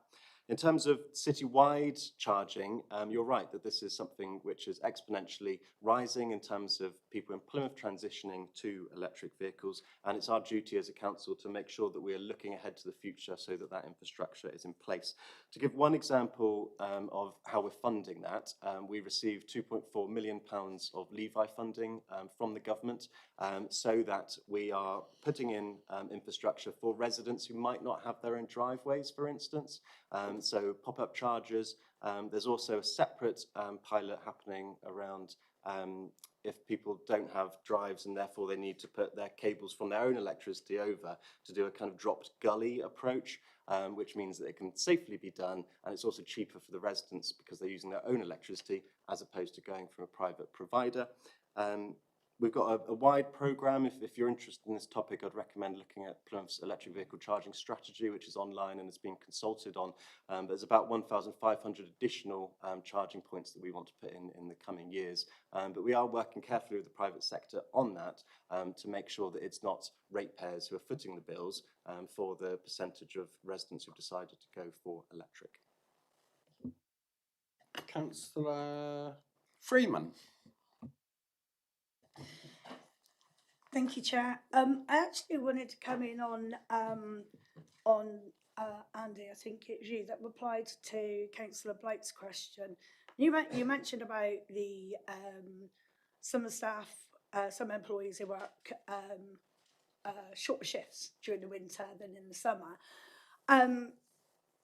Whilst parks and stuff don't have as much demand for the gardeners during the summer as they do during the winter, the rest of the service within street services has a bigger demand, like with road sweepers, for example.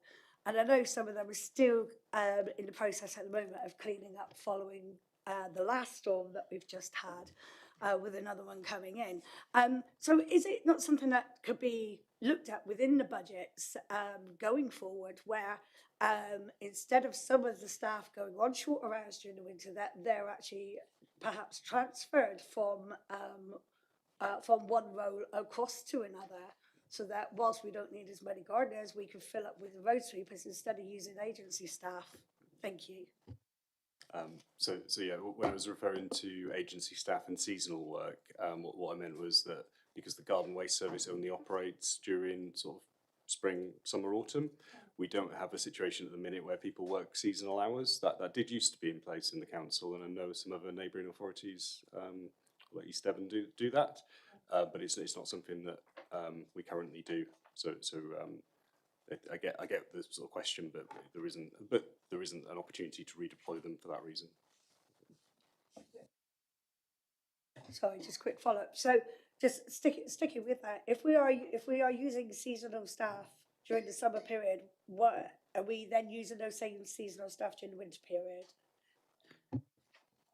Some will, so at the end of the garden waste season, sometimes if we've got vacancies, we might keep them on to cover, because it then picks up again, because we're talking about waste collection here, it then picks up again over sort of Christmas, very busy periods, but usually they'll be released, and then a recruitment drive is done in sort of February, March to bring them on board for the next season. So it's just the way the garden waste service works, that because it's not all year round. Is that okay? Yes. Councillor Poyser, then Penrose, then Ricketts.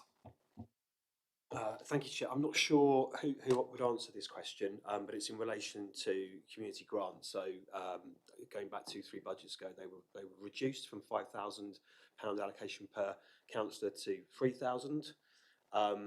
Is there I can't see where this is in the budget at the moment. Is there an allocation to councillors for community grants? And because they play a really important part in. Sorry, Mark. Are we talking?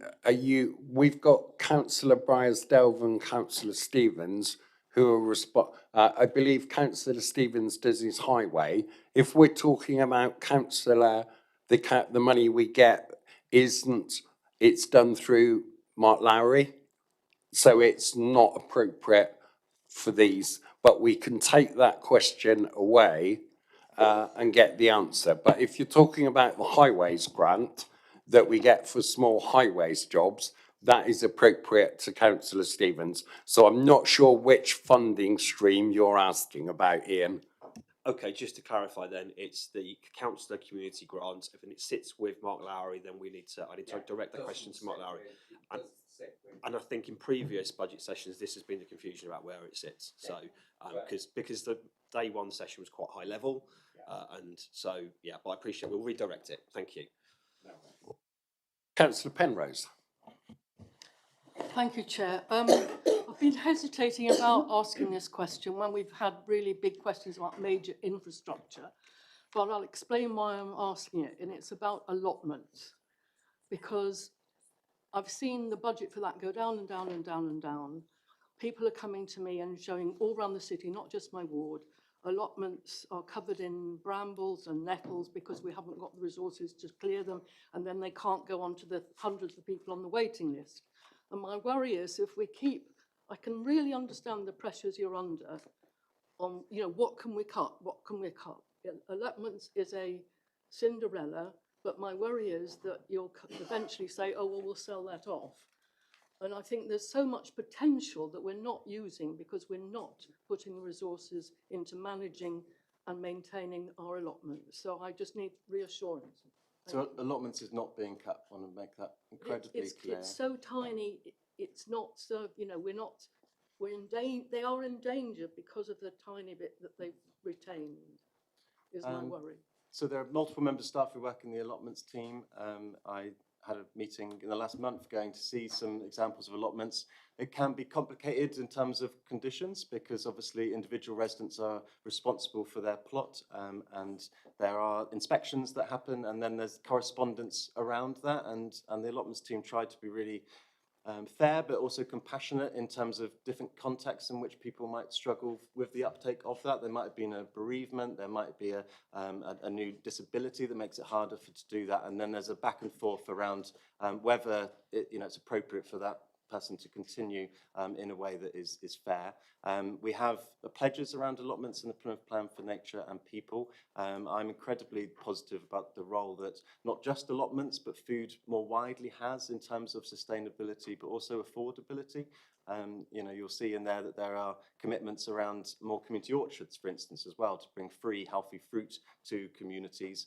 We're also looking at the waiting list because I think that's a really valid point. And we've been talking to allotment holders around whether all of them want to continue with full-scale allotments. That's one of the things I found interesting talking to some allotment holders, that actually it's too big for them to manage. And we have had situations recently where we've been able to offer allotment holders half of the patch instead, which essentially allows us then to double the number of allotments we have and bring down that waiting list for people who quite rightly are passionate about it. There are no plans as well, to answer your question, to sell off allotments in Plymouth. That is not the case. There was some national scaremongering recently, and the National Allotment Society had to come out and say that actually there hasn't been an increase in allotments being sold up and down the country at all in the way that a Telegraph article suggested. So no, we're very, very passionate about allotments. It's something that comes under Kat's portfolio. I don't know if there's anything you wanted to add on that, Kat?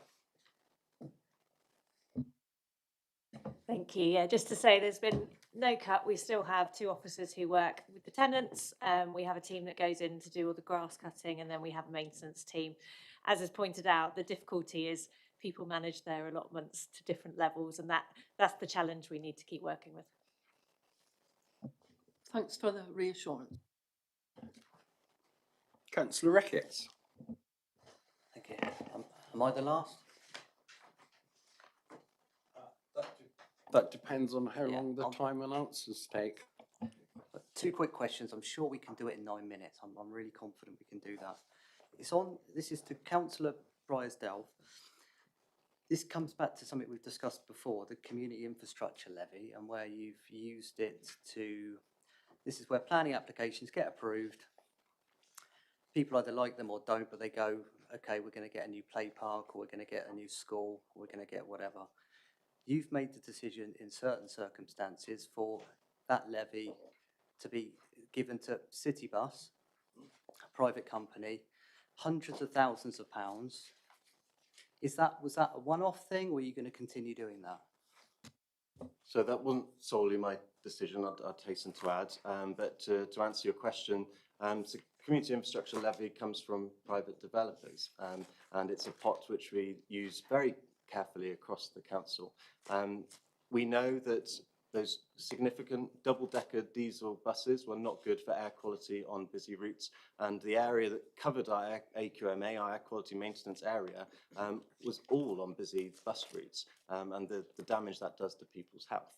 And so when Citybus, in consultation with PCC and other partners, were looking at the opportunity to look at electric buses, there was a national pot of money available, Zebra 2, Zero Emission Buses grant, and in order for Citybus to be able to deliver that, they needed PCC to be the lead partner.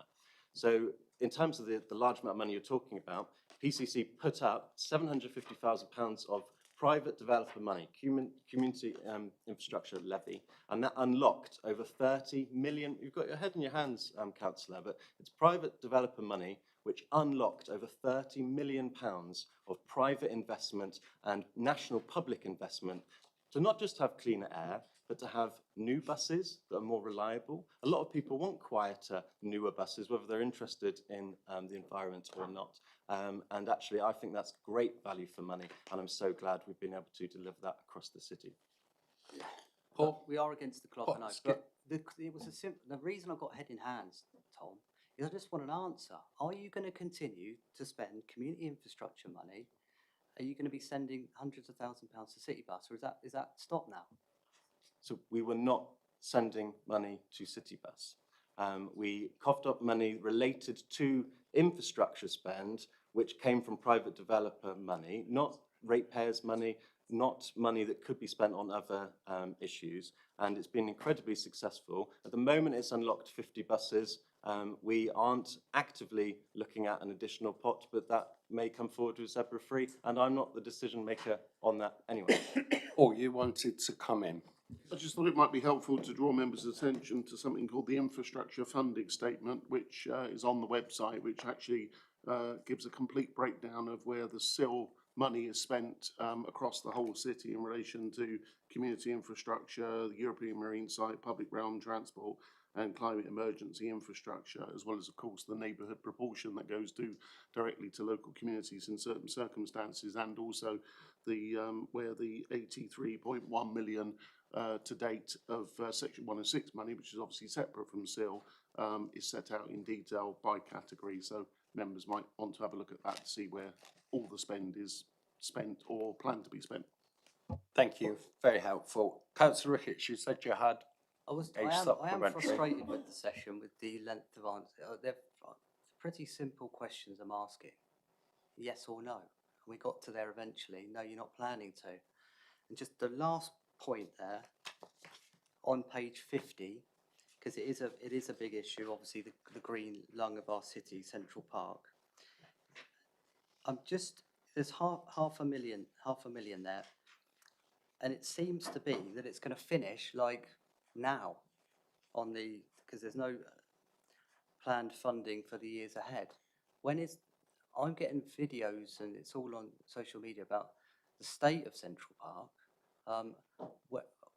We're aiming to finish, and are you happy with the completion of it all? So the substantive engineering side of the project is complete. There's been some further works over the winter linked to planting, about 50 trees going in, making it a pleasant greened area. But you're right, in terms of future years, there is no additional allocation for Central Park beyond the work that's happening right now, and then that project will be complete. Just to finish, are you happy with the delays and how the park now looks with the flooding positions all around the park? So I've been very frank over 3 scrutiny sessions on this issue that there have been frustrating challenges to this scheme that have impacted the timeline. Initially there was a challenge around weather, then there was ongoing negotiations with the contractor, which we weren't anticipating and which did delay the timeline of it. I'm glad that subsequent contractors have been able to come in and complete that scheme. Thank you. Councillor Holloway, you indicated that you would like the last 30 seconds of this session, so please feel free. This committee is principally represented, I think, from councillors. I think Councillor Blight's maybe the only councillor present today who's from the sort of northern half of the city, if you may. So she's holding the. So in terms of this transport picture, in 30 seconds, in terms of transport connectivity in and between northern parts of the city, for those residents who might be interested in getting around, what is in this budget for them? The budget will contain a commitment to maintain buses that we subsidise, and a lot of those serve the north of the city. You could argue that the Manadon, I will argue the Manadon interchange is one of the key parts of that is to improve efficiency and reliabilities of buses linking the north and the south of the city. Part of Keam, Devonport, is some people consider it northwest of the city. So really, we're looking at our bus services committed to public transport for the benefit of all people wherever they live to link up across the city and without. So it's the whole picture, because bus services are very popular amongst residents in the north of the city because they rely on it to get to their key services. Thank you. And can I make a request that the list of secured, subsidised bus services that you've mentioned as being safeguarded in this budget, could we just get a list of those routes as part of the follow-up? Yeah. So in our discussions we can look at those and celebrate where this administration has made those decisions, whether others have not. Thank you. And the concessionary and those bus services are north, east, south, and west of the city as well. Right, so I am going to draw this session to an end, but what I'd like to do is thank both Councillor Bryansdale and Councillor Stevens for coming along and answering the majority of the questions. And I can see the passion that you both hold for the position that you uphold at the moment. I will repeat Scrutiny's offer to you gentlemen, as we've done in the previous sessions. As things progress and things come up, you've got a lot of experience and a lot of knowledge around this scrutiny table. So we are always happy as Scrutiny to do some pre-decision scrutiny on some of the big issues for you. So anything that you'd like to send our way, I'm sure the chairs of the committee and my committees and myself would only be too pleased to help you in the difficult job that you do. But thank you very much for this morning. I now call this morning's session to an end.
Right, good morning everybody and welcome back to session number 5.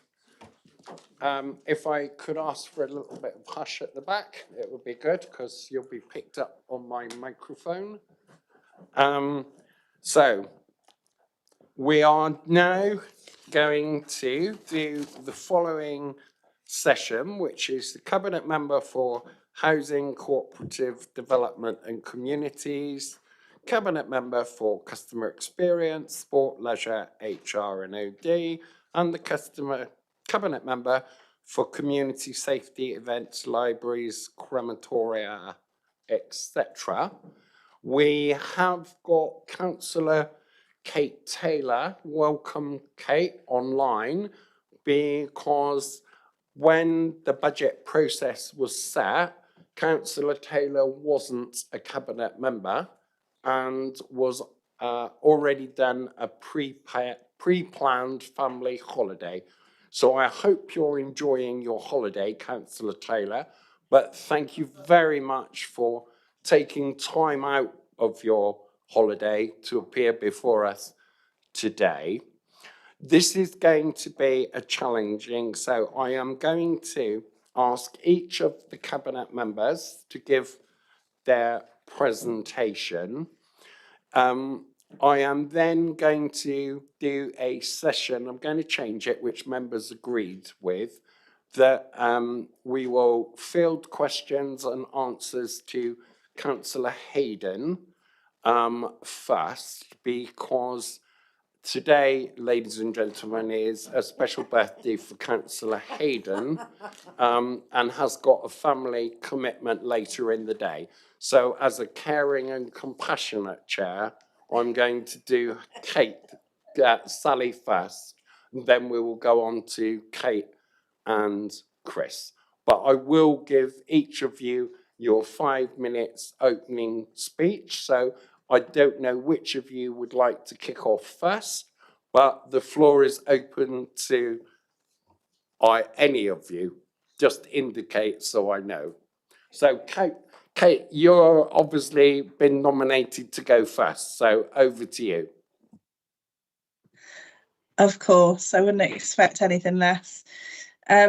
Thank you, Councillor Coker, and thank you for the opportunity to appear remotely today from the middle of a forest. I'm sorry that I'm not with you, but if it makes you feel any better, I'm certain you're having a better day than I am. With your permission, Councillor Coker, when Councillor Penberthy and Councillor Hayden are speaking, I will keep my camera off, only because I've picked up the most horrendous cold whilst I'm away, and I don't really want to subject everybody to me snivelling away, wiping my nose.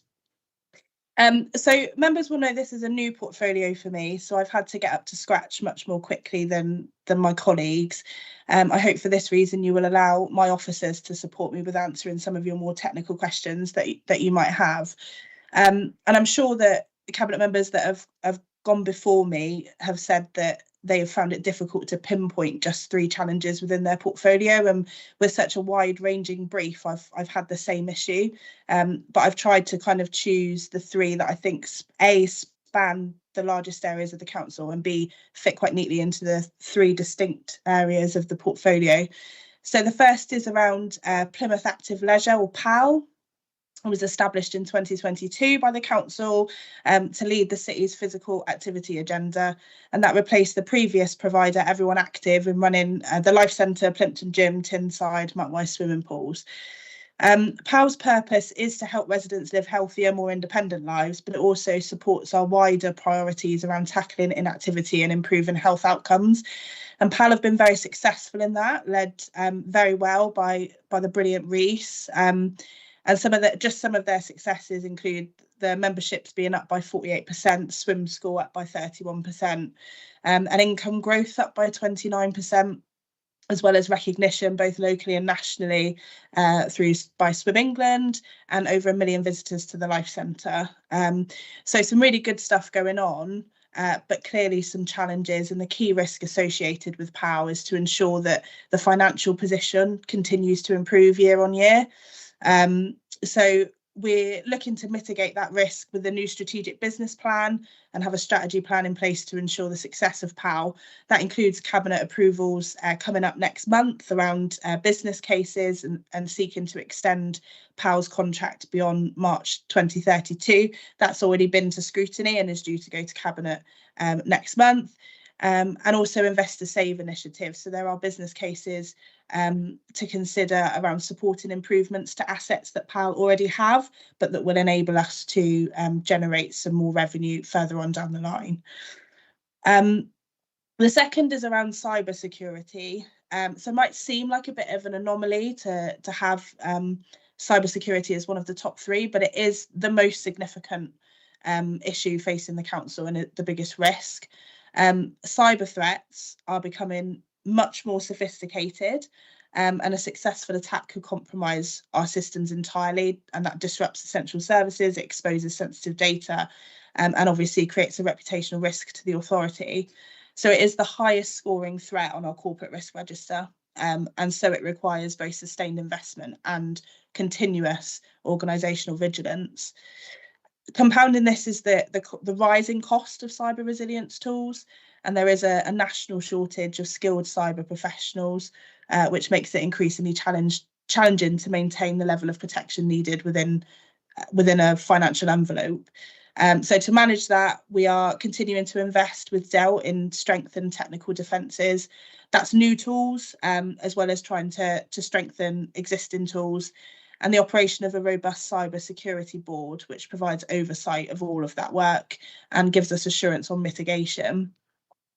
And perhaps most importantly is around building our human firewall, ensuring that staff and councillors are confident and able to recognise threats and report them. We know that now that cybersecurity is not simply an IT issue, it's an organisational threat that has to be owned at every level, including by elected members. And I do feel that there are some who don't take their cybersecurity responsibilities seriously enough, and that puts us at great risk. So these mitigations reflect that shared responsibility, and we'll continue to strengthen that resilience. And the final challenge is around customer experience and business support. So we are very clearly, and you would have heard over your previous sessions, at a point where demand for services continues to increase. That includes in the contact centre, revenue and benefits, and wider corporate customer services. And our resources just don't match those demands. So this creates pressure both in terms of daily service delivery, but also in our capacity to scale that modernisation work, look at integrating AI, look at new operating models that residents expect from us. So there's a real risk that the pace of transformation could impact on those service standards. So to mitigate that, we're looking at providing service quality around a customer-centric transformation programme, so ensuring that the front door redesign remains firmly rooted in customer voice.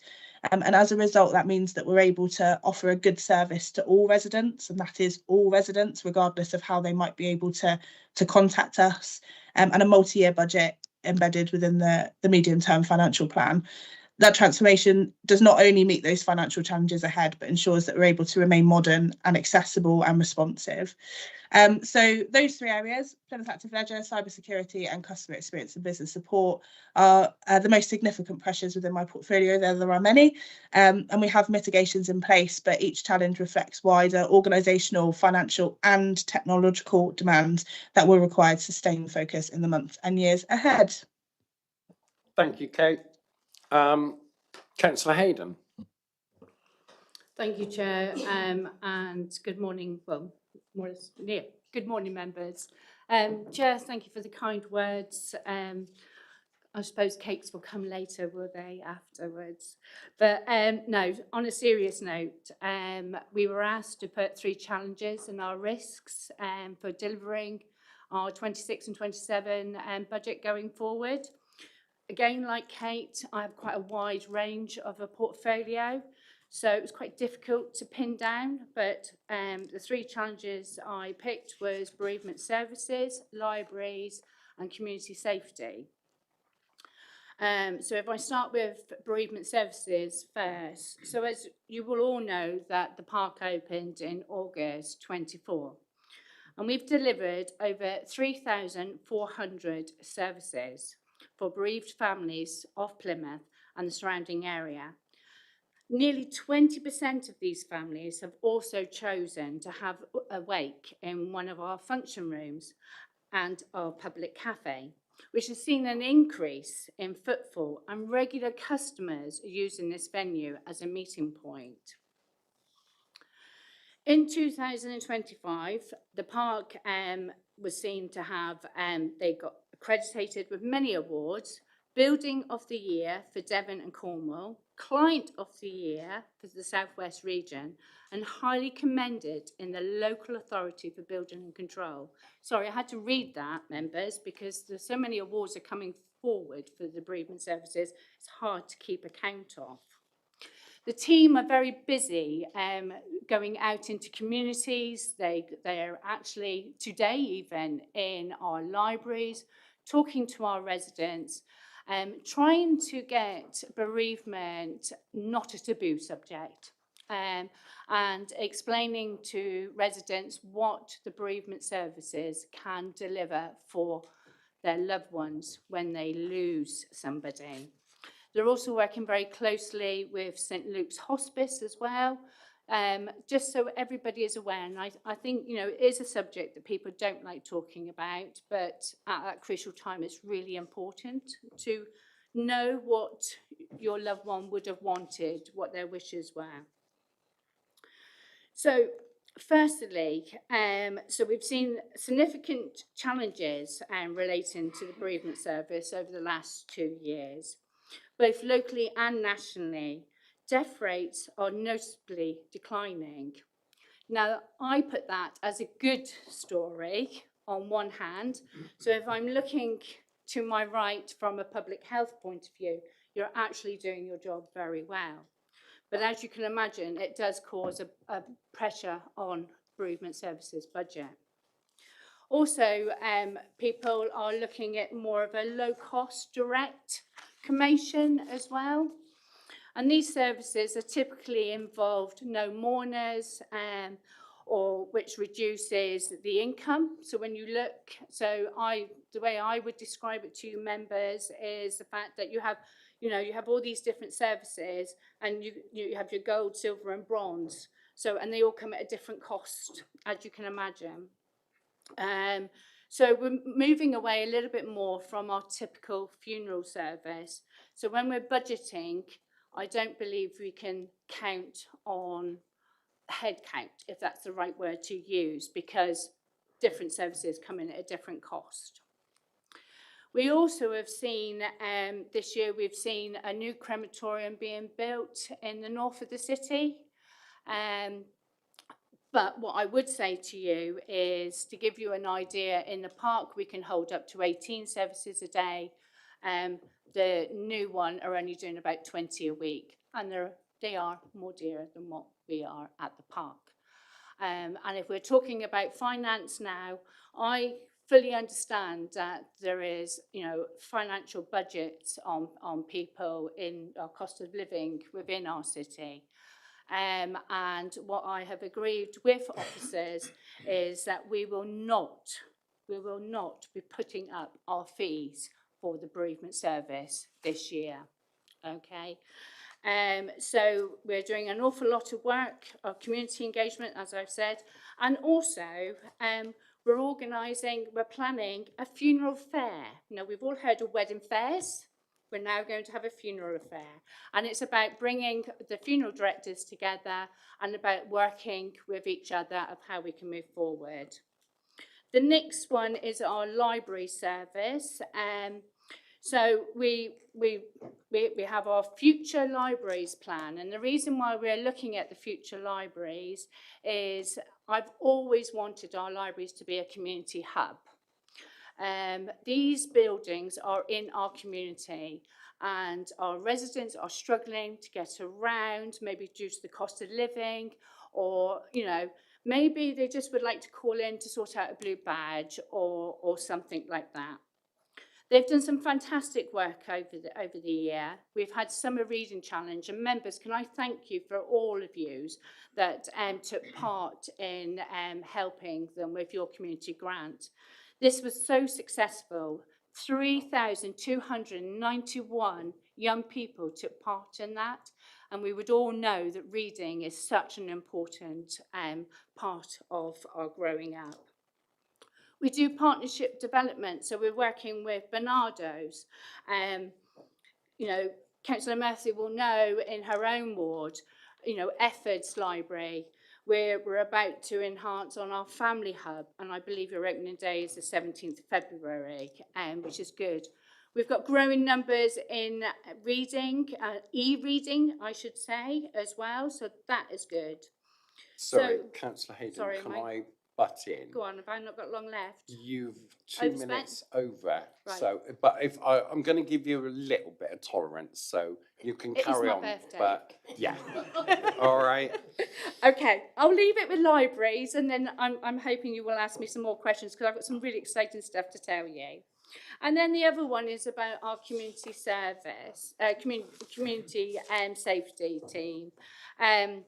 It remains a very key priority in my portfolio.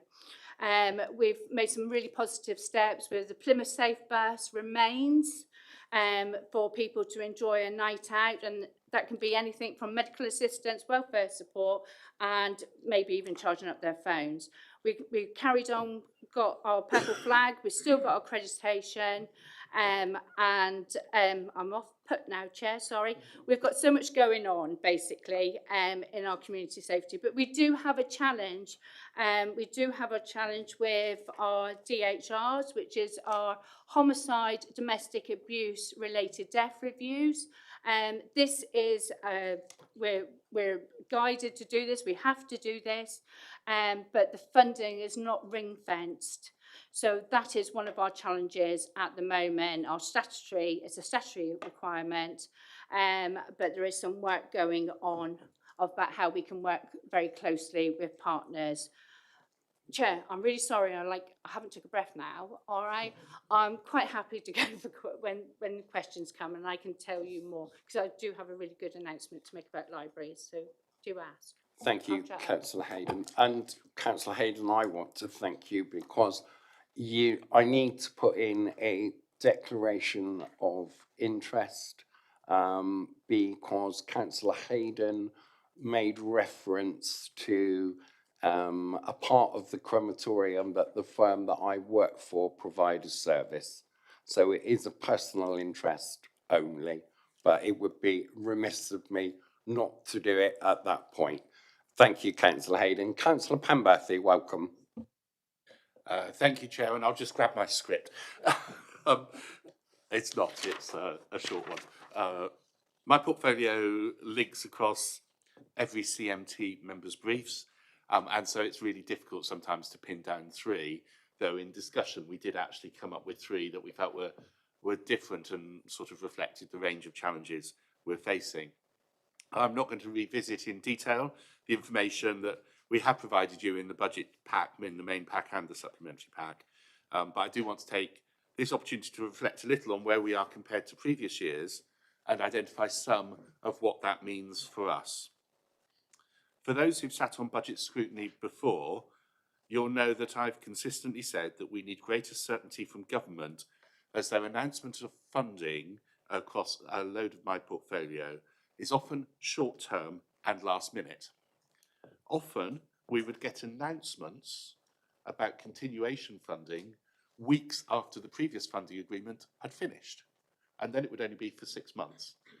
And that isn't a way that we can manage very much at all, especially if we then had to submit a plan to spend the money before we could spend the money, and that doesn't work. It made planning hard, it led to inefficiency, it made developing prevention activity very, very difficult, and was extremely hard for our partners in the VSE to manage because VCSE organisations are employing staff that depend on those funding streams, and therefore it's really distressing for everyone involved. We've had many budget scrutiny recommendations in previous years that have asked government to address this, and that fell on deaf ears under the previous government. I'm really pleased that this year the Labour government has done exactly what we've been requesting. We have certainty of base level funding over the coming 3 years, for both homelessness and the Crisis Resilience Fund, which replaces the Household Support Fund and discretionary housing payments.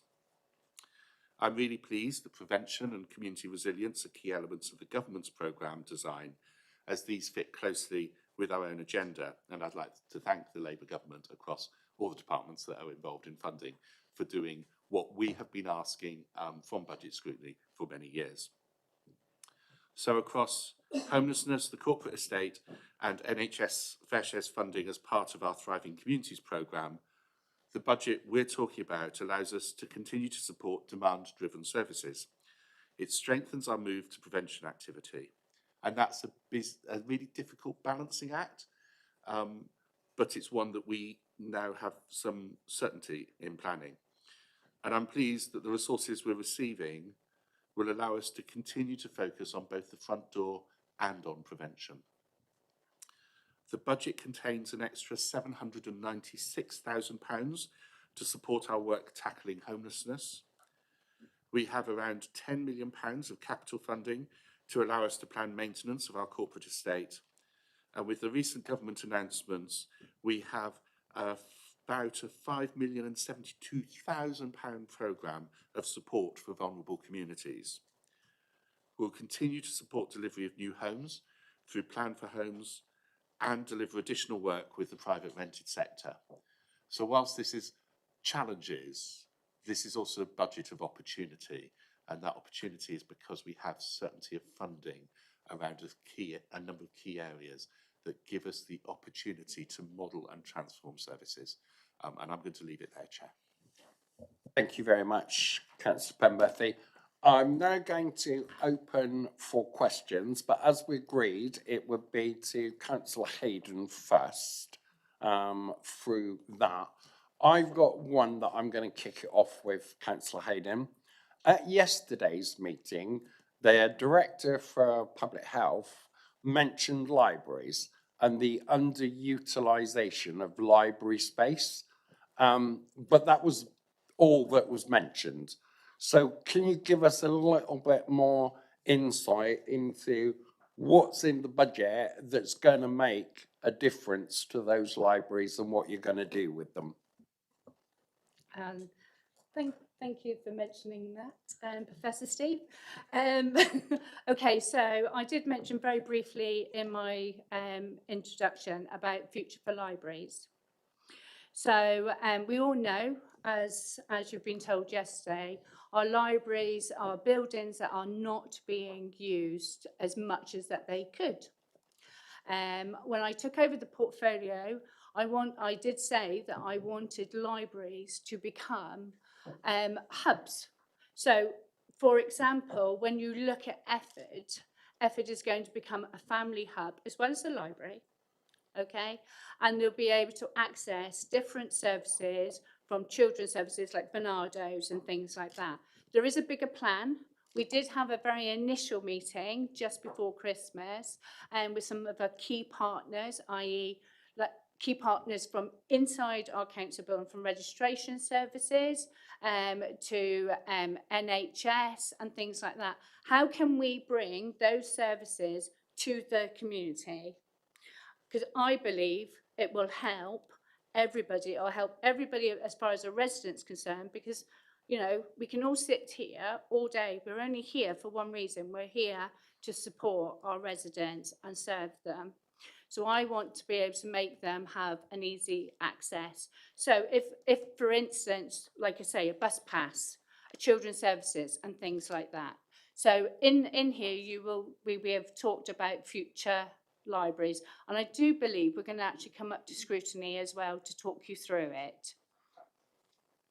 Excellent. And my follow-up to that then, will that be revenue generating so that we will be able then to increase hours of opening, that kind of thing? Is that the aim?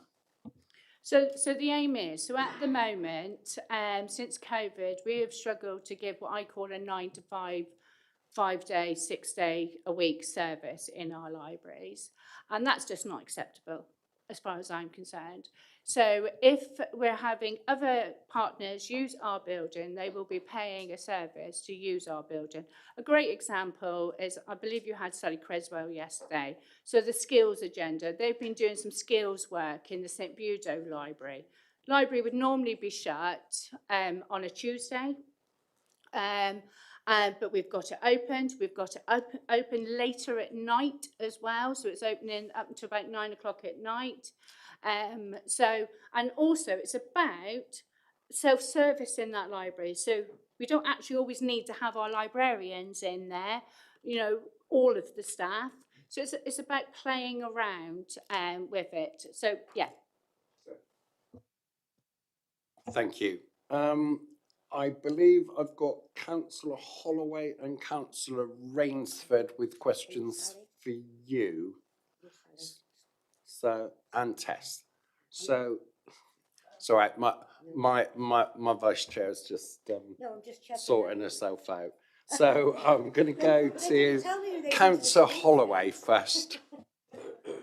I think, for the record, Councillor Murphy's doing a superb job. So, thank you to all three of you for your introductions. In terms of my questions for Councillor Hayden, today marks the anniversary of the very tragic, horrific murder of Claire Chick. Obviously, you've been a great champion and I think advocate at cabinet level for issues affecting violence against women and girls. Can you outline to the public what in this budget continues to make a difference when it comes to tackling this great ill in our city? Thank you. Okay, and you know, it goes without saying, my thoughts are with Claire Chick's family and friends and everyone who knew Claire. And let's always remember Claire. And every other woman who has been subject to violence. So going back to the budget, Councillor Holloway, as you've asked, so Labour's always put in about 30,000. Now I think we all know 30,000 doesn't go very far. I had a mad moment one day and I just sat with officers and I said, can we not half it and put it out to the community? So the community people could get it as well and help people in their community. They very cleverly went away and looked at match funding. And so we've match funded that. And that was very successful. And we had a mini conference, shall we say, last year, seeing about how people, what they have done to use that money, the funding that they were given. I'm being told this morning, and I don't have the exact figure, but I am being told over 50k of match funding has been secured, okay, this year from Devon Community Fund. That is absolutely fabulous. But that's just the funding side of it. I've already talked to you in my presentation about the Safe Bus, the purple flag, okay. When you look at all Armada Way and all the development that's going on in there, we've been able to put more lighting in Armada Way in the town centre. We've got more CCTV going in, where previously lighting was fixed to a building. So you had these dark rat runs, as I'm going to call them, dark areas where people didn't feel safe. Where now, with the new development, it's a lot lighter. And just talking to women as well, when they're coming from the top end of Armada Way, so coming maybe like from the Copthorne Hotel down, how much more that's opened will make people want to use the city centre more. I have a very close working relationship with the police as well, making sure that, you know, when people are reporting things, that they're followed up. Like I said, it's a key priority to me, Charlotte, and I think you've stated that right at the beginning. Everybody should feel safe in our city, all right? And we should do our utmost to stop violence against women and girls. Thank you, Councillor Hayden. My follow-up question was actually going to be on Armada Way, the development, how we make sure that, you know, with your community safety responsibility, obviously so much of the kind of design of our public spaces and you know, whether that's lighting, whether that's CCTV, etc., will fall often into other budgets. So are there, you know, this is sort of a bit of a cheeky question I get, but is there anything in this budget that relates to other portfolios that you would like to see greater prioritisation to aid the community safety brief and the priorities against violence against women and girls that you've outlined? I think from a cabinet point of view, I think in fairness, yes, you know, when you look at CCTV, you look at lighting, you look at the Armada Way design, you know, they all do sit in different portfolios. They don't sit here in mine. But as a cabinet, we work very closely, and I've been able to express at a cabinet level of, you know, what I need to make our city safe. So I would say that, you know, the budget you are seeing now is a secure budget for that. But, you know, there's never enough money, is there, Charlotte, to be honest with you? Do you know what I mean? We can always want more. But at the moment, I think we're doing a really good job. And I think about keeping, you know, our VORG strategy in line as well. There's a lot of work that goes, it's not even in this budget, but, you know, officers are working on a daily basis about working with women and different partners. You know, I'm very lucky. I've got a champion because I can't do it all myself. You know, Councillor Rainsford is doing a fabulous job supporting me as well where I can't. And we just need to be a voice, don't we? We just need to keep shouting and shouting to keep women and girls safe. Thank you. Councillor Blight and then Councillor Rainsford. Thank you, Chair. My question is about bereavement services, and thank you for the very detailed account of the challenges and mitigations in the supplement paper that you have provided for us.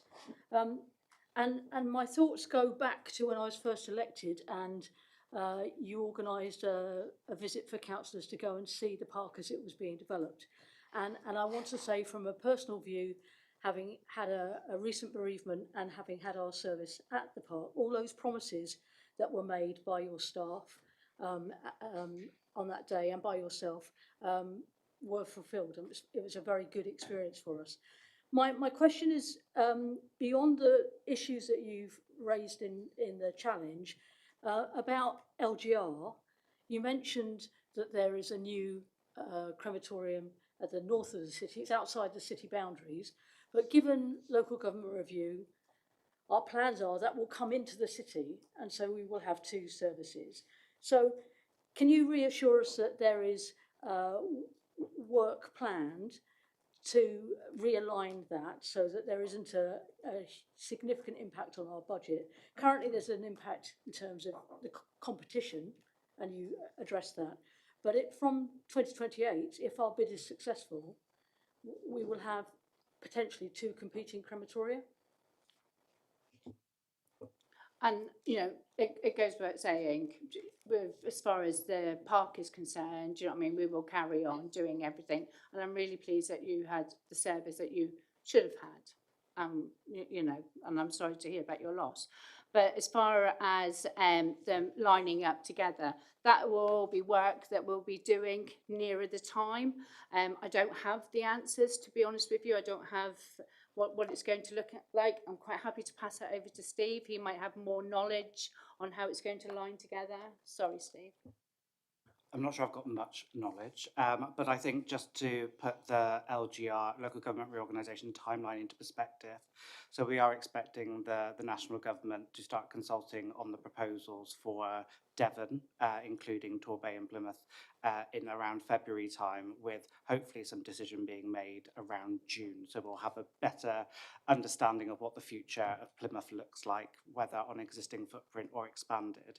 We have already started work underway in relation to understanding the assets that currently fall outside our borders that may then end up coming within. So we will absolutely welcome in additional assets. I think the key thing for us is establishing the the park in the way that we already have done, which is keeping prices as low as possible to benefit the residents of Plymouth and the surrounding areas. And we will bring the additional crematorium into the fold should that be part of the future of Plymouth. I think we also need to recognise that there's an opportunity to use that building for additional purposes, to increase our revenue. The park is a beautiful building, but it doesn't need to just be restricted for bereavement services. So we are working through that for the future of the park and the future of the city as well.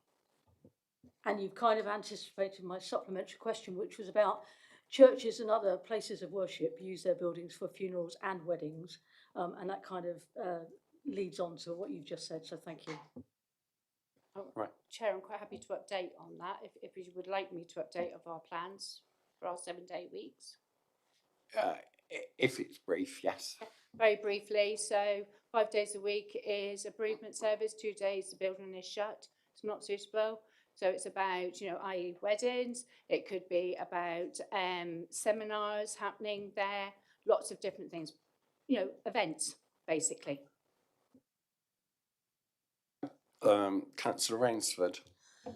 Thank you, Chair. During your presentation, you mentioned something called DHR and the fact that the funding wasn't ring-fenced.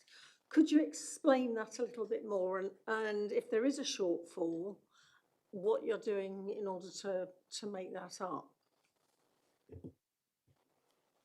Yeah, not a problem. Sorry, I absolutely hate it when people put things into little words and not say it properly. So homicide reviews, domestic abuse related death reviews. So it's a statutory requirement that we have to actually do. What we've found is our numbers have increased, and that is because the new law now allows suicide cases to come into this as well, which is obviously give us a higher demand, which is the right thing to do. And I'm quite happy to have that conversation out of here if you want to know more about that. I don't want to take up too much of the chair's time. So this is about all our partners working together and to get a funding model ready. So it's not just us who's paying, everybody's making their payment. So that work is ongoing. Very quick supplementary. If it's something that's come down nationally, that change, i.e. bringing suicide into, is that new burdens?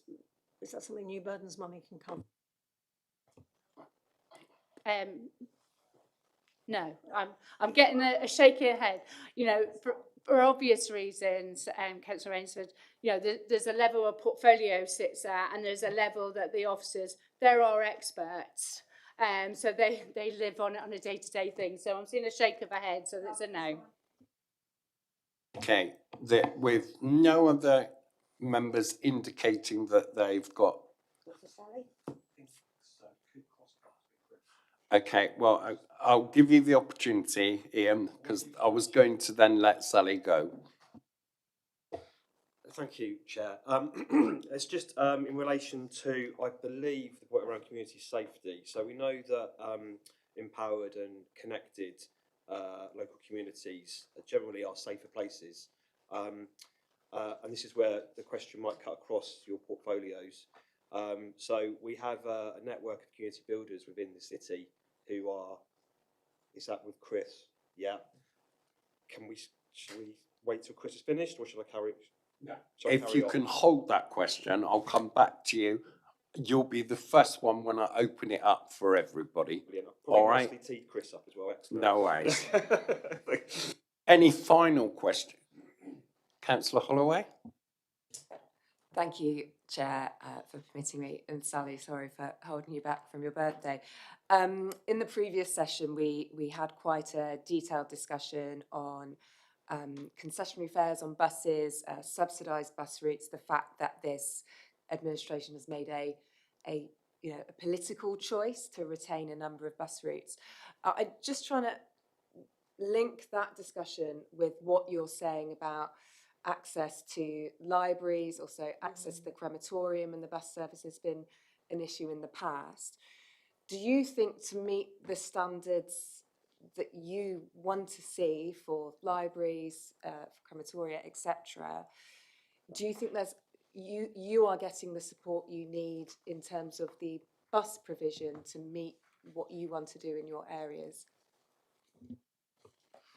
I think the future plan for libraries is at very early stages. We had the right officers in the right room. They know the direction that I'm giving them and what I expect to see.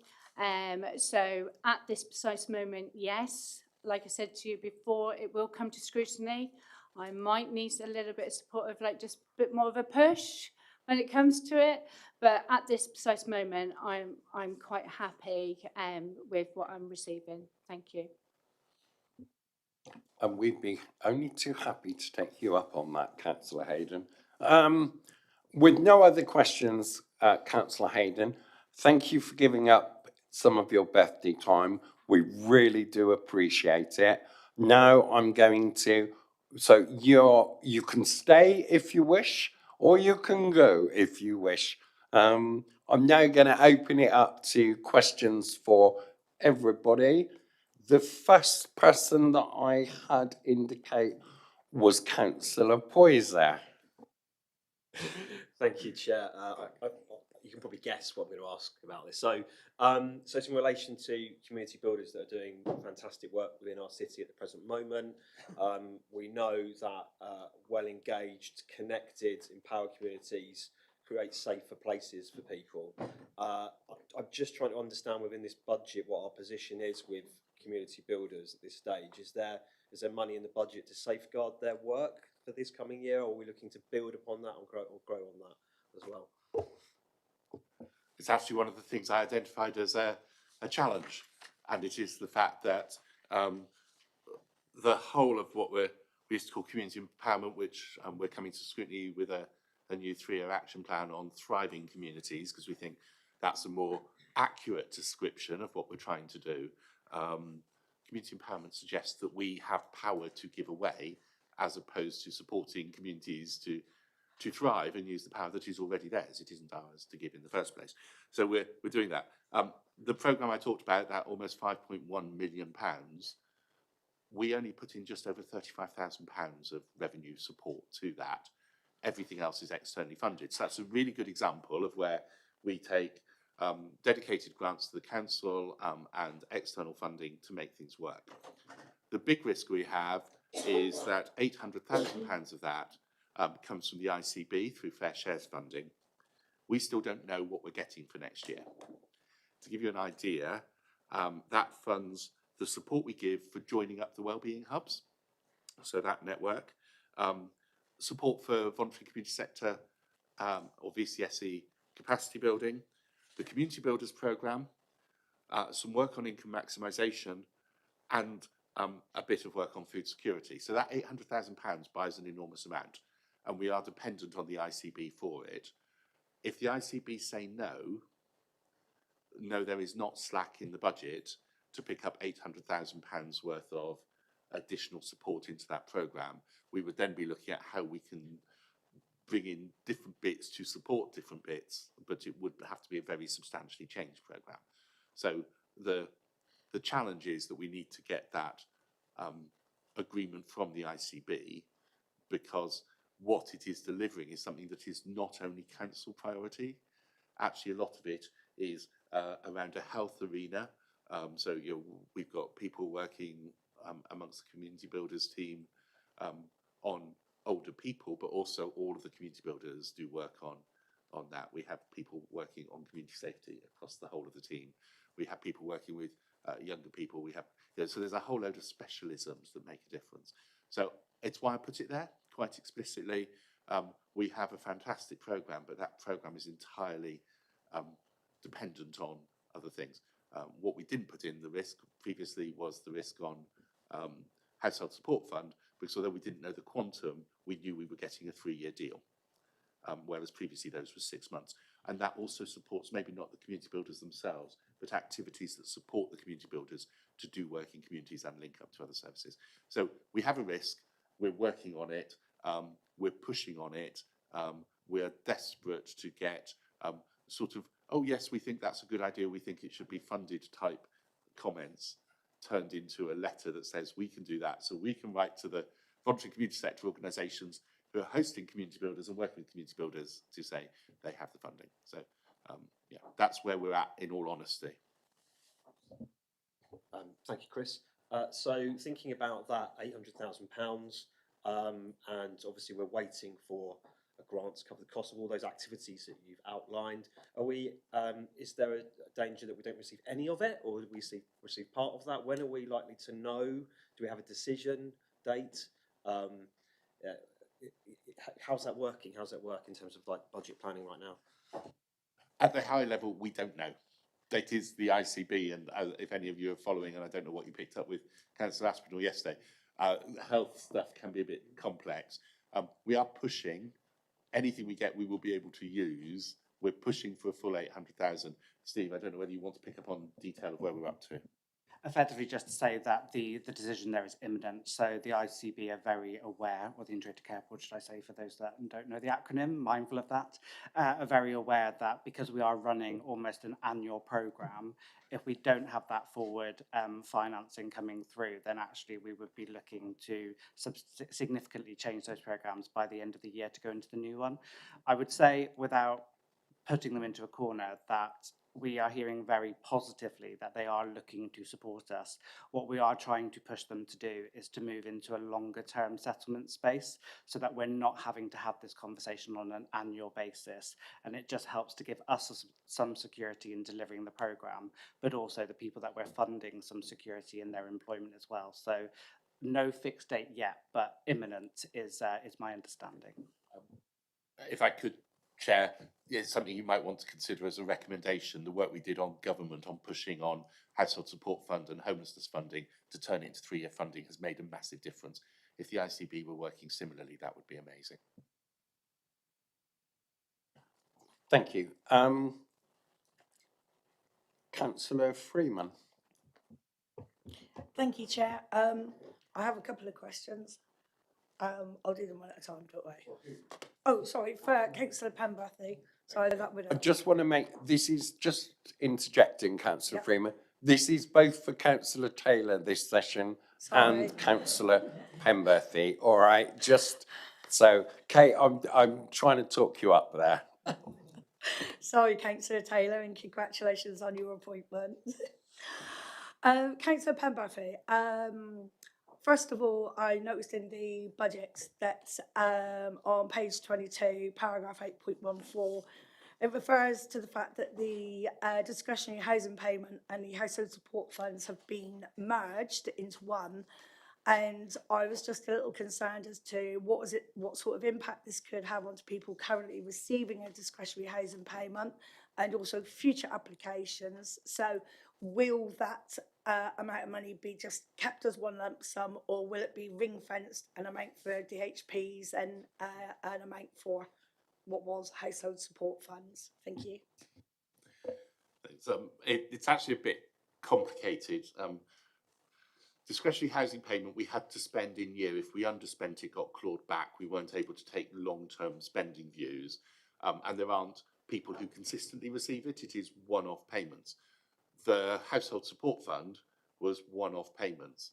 We ended up doing more homelessness prevention funding through the household support fund than we did through discretionary housing payments, and we have always sought to work the household support fund, discretionary housing payments, and even before household support fund discretionary housing payments, with the work on homelessness prevention, and link it into the emergency fund linked to council tax support scheme. So it's been complicated having lots of different funding streams trying to do the same thing.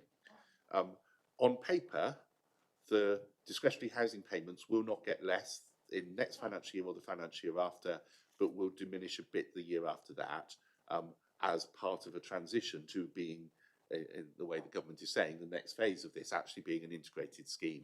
I think the reality is that the way we use discretionary housing payments and the way we use homelessness prevention and the council tax support scheme, there is a lot of interrelation between them anyway.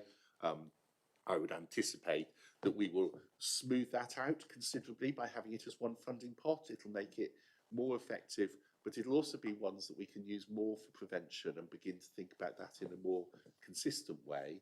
And we can think consistently then across the pots about how we disseminate and distribute emergency funding, because the way we do it through DHP is constrained by the current agreements, whereas we have more flexibility on Household Support Fund, which means we are not the only people distributing emergency funding through there. So it'll be much more partnership, it'll be much more joined up.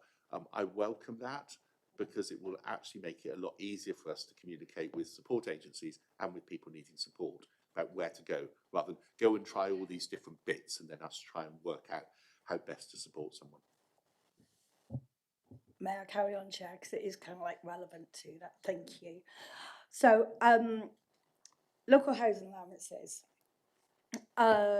So obviously we know that local housing allowances are set by the government. We have no say in the matter as such, but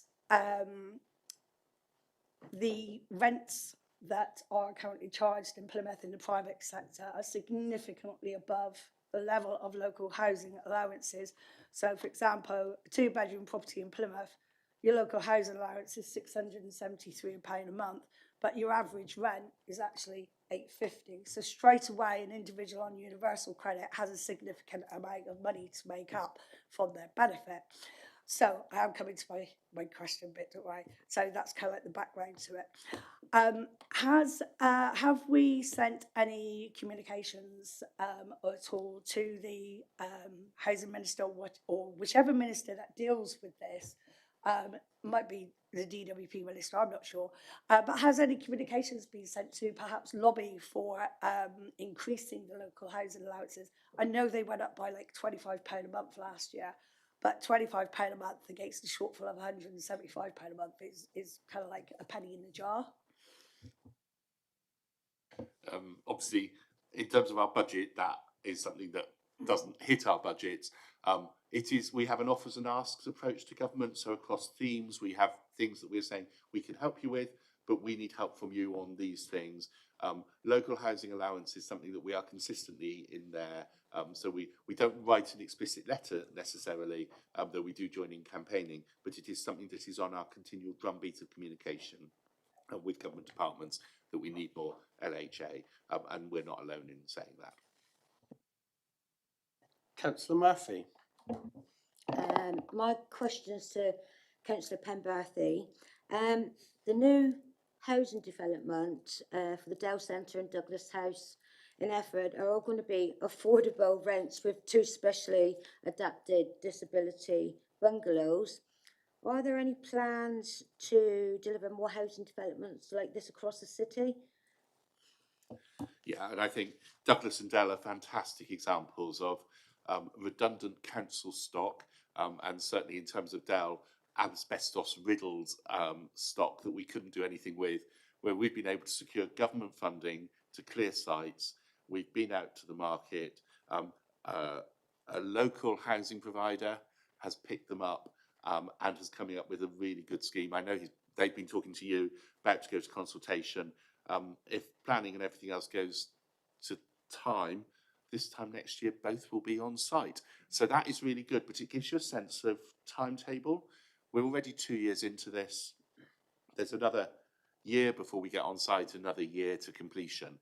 So new homes take time, but I'm really pleased that we have both of those. And for people who don't know, across the 2 sites, that's 39 new affordable housing units, almost all at social rent, some accessible compliance and some fully disabled accessible. So really good news.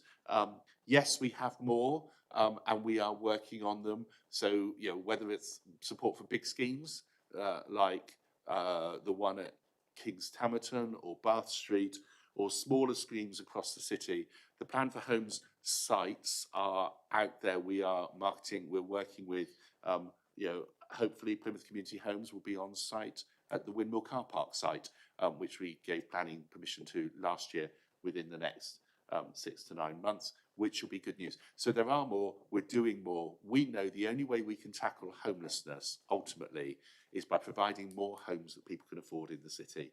And that's where we concentrate our money and support, is on that affordable part of Plan for Homes. Thank you. I'm going to interject now with the councillor. I'm going to give a question to Councillor Taylor. Councillor Taylor, in the budget, Plymouth is very proud of its outdoor swimming facilities, both on the Hoe and in my ward. This budget, does it give the ability for the council to operate the same way it did last year and keep these facilities open for as long as possible? The short answer is yes. So naturally, we looked at all options when we looked at this budget, and I think it would have been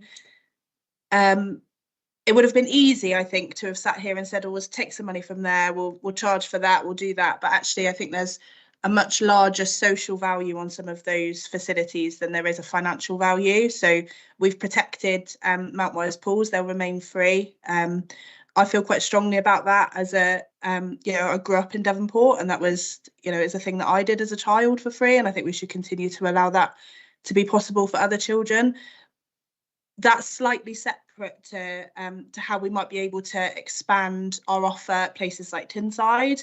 I think there's more that we can do there, and that'll be down to POW, and you'll see some of that detail come out in their business case. Thank you, Councillor Taylor. My follow-up to that is we listened yesterday to both adult social care and to children about obesity, lack of exercise. We need, so what are your plans for working closer together with these departments, with your portfolio for leisure? And I know the Director for Public Health is still here. We still have in the city huge differences between one end of the city to the other on life expectancy, obesity, and it's something that I've been a councillor for 20 years, and we've never been able to kind of close that gap sufficiently. Yeah, I agree with you, and I think there's so many facets that will cover the answer to that. But firstly, I think the extension of POW's contract will play a huge part in that, because when you sit down and listen to the team at Plymouth Active Leisure and the way that they speak about the services that they provide, it's very clear that the benefit of that being a council supported organisation means that our focus is much more on that element of it, on reducing obesity, on increasing or reducing health inequalities and that aspect, than it is on the financial value. Although clearly the better the finances, the more we're able to put into those sorts of services. So you only have to speak with them to know how that is at the heart of what they do.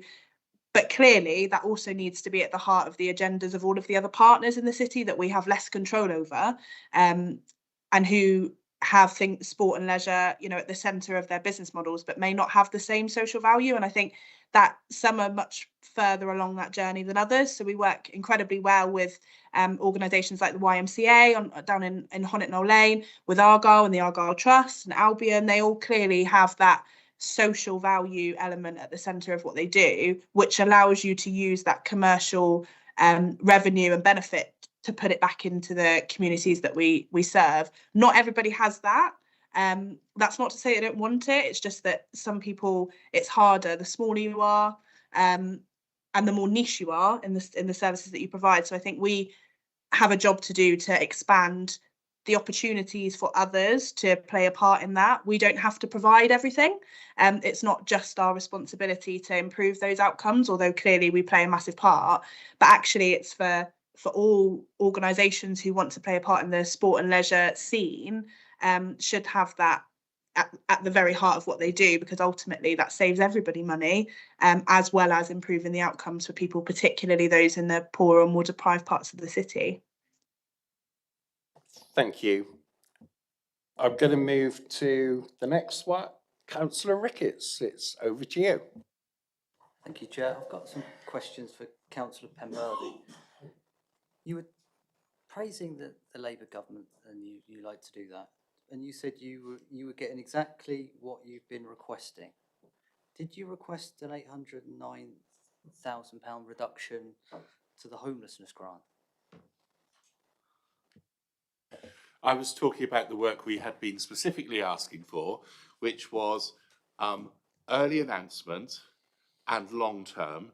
That's what we had been asking for. That's what we got. However, let me just go through and find my budget note for this one.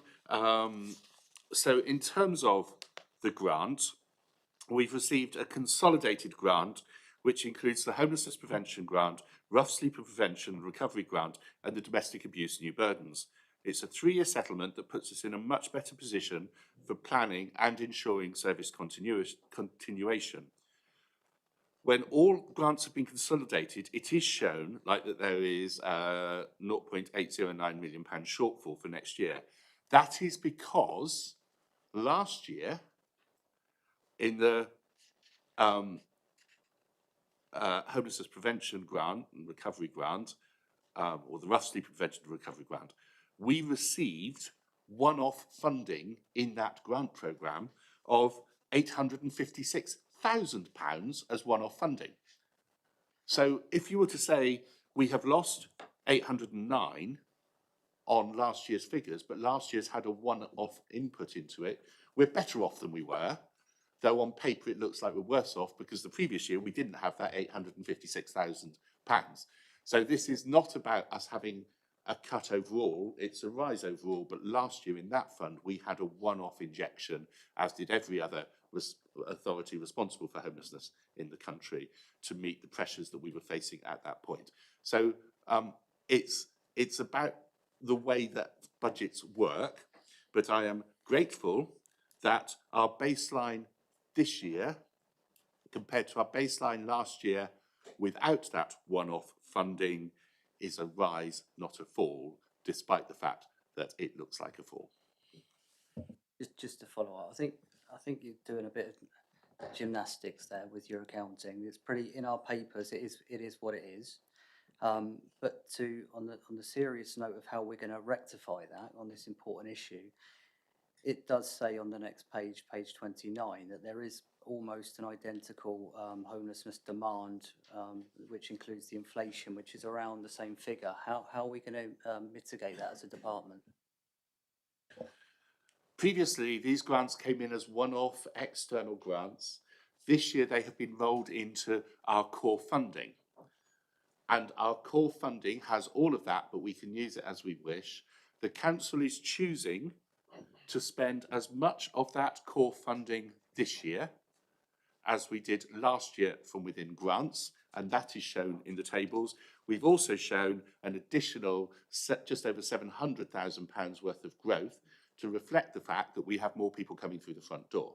So we are using our core funding, of which this is now part, to ensure that we deliver not only what we had in previous years, but an enhanced amount. That's the right sizing, and we have put in growth. So we are committing our budgets to support homelessness. We're using government funding with the greater flexibility that by rolling it into core funding, we now have. And actually, in terms of the baseline, we are better off than we were 2 years ago, because last year we had or this financial year as a whole, we had a one-off funding pot that came into us. So I'm not going to say, oh, that was terrible, we shouldn't have had that one-off funding pot. I'm not going to say that actually it's less, because from our baseline it's more, and by putting it into the core funding on 3 years we have greater flexibility and we're able to work in sufficient ways. The way these budget papers have to reflect that is that we have to turn those one-off external funding streams into centralised funding streams. We're only looking at the budget this year, we're not looking at the budget last year, but when you're asking about those, we have to reflect the fact that we did have a rise. So we are better off. We have got 3-year funding. The council is choosing to spend as much, and the council is choosing to spend more. Now, I think that that's positive news for our homelessness sector. It's a good news story. It's a good news story from the Labour government nationally, so I will say thank you to them. And it's a good news story from this administration because we're putting our money where our mouth is. Thank you. Councillor Blight. Thank you, Chair. Page 19, item 6.9 refers to the council tax support scheme. And I want to get behind the wording in that section, and also the fact that the council tax support scheme is costing us more in this budget, and why. I'll put the two questions together. Why are we not considering amendments to the scheme in 26-27 if it's costing us more? The council tax support scheme gives people a discount on their council tax. Pensioner discounts are set by national government. We just have to swallow them in our budgets. Our working age discounts we choose ourselves. Because it is a discount on a total amount, every time we put the council tax up, the amount of discount effectively goes up. So if the council tax this year is £100, the discount will be 20. If next year the council tax is £105, the discount will be £20.50. So the amount goes up purely because the discount goes up. Our numbers are fairly stable. In fact, I asked for some information on this because I thought I'm bound to be asked about this. In terms of working age claimants, our caseload is down just a little smidge since the start of the year. And that means our spend, so it's a 3% drop in caseload, and that's a 4% drop in spend. Our pensioner caseload hasn't seen any change, but the spend has gone up by 1%, or supposed spend. Actually, that's the subsidy. So it's money we are not collecting rather than money we're spending. The reason we haven't done a change this year, and we're not proposing a change next year, is that there have been substantial changes to national welfare systems, with people changing from legacy benefits to universal credit, changes to all sorts of other benefits. Our benefit scheme reflects national schemes, and if we try and change all of our scheme around all of those changes, that's an enormous amount of change that we have to consult the exact detail on, which would take an enormous amount of time and effort. But also people are adjusting to their new settlements. That means that when you move to universal credit, your housing all gets reevaluated. That might be 2 months later. It gives us more flexibility not to do it now, to let people's lives settle, for us to see what that looks like, and for us then to say, what do we need going forward? But I hasten to say, although it looks like a rise on paper, actually people will be paying more as well, because they will be paying upwards of 20% of working age people will be paying their council tax. So they'll be making a greater contribution to us as well. So it is a complicated system. Just to give you a little bit of additional on that, if I flip the page from what I was given,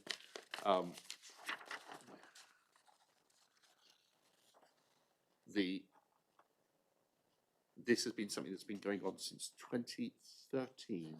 So, you know, we have been doing this since 2013 when it became our responsibility, not government's responsibility.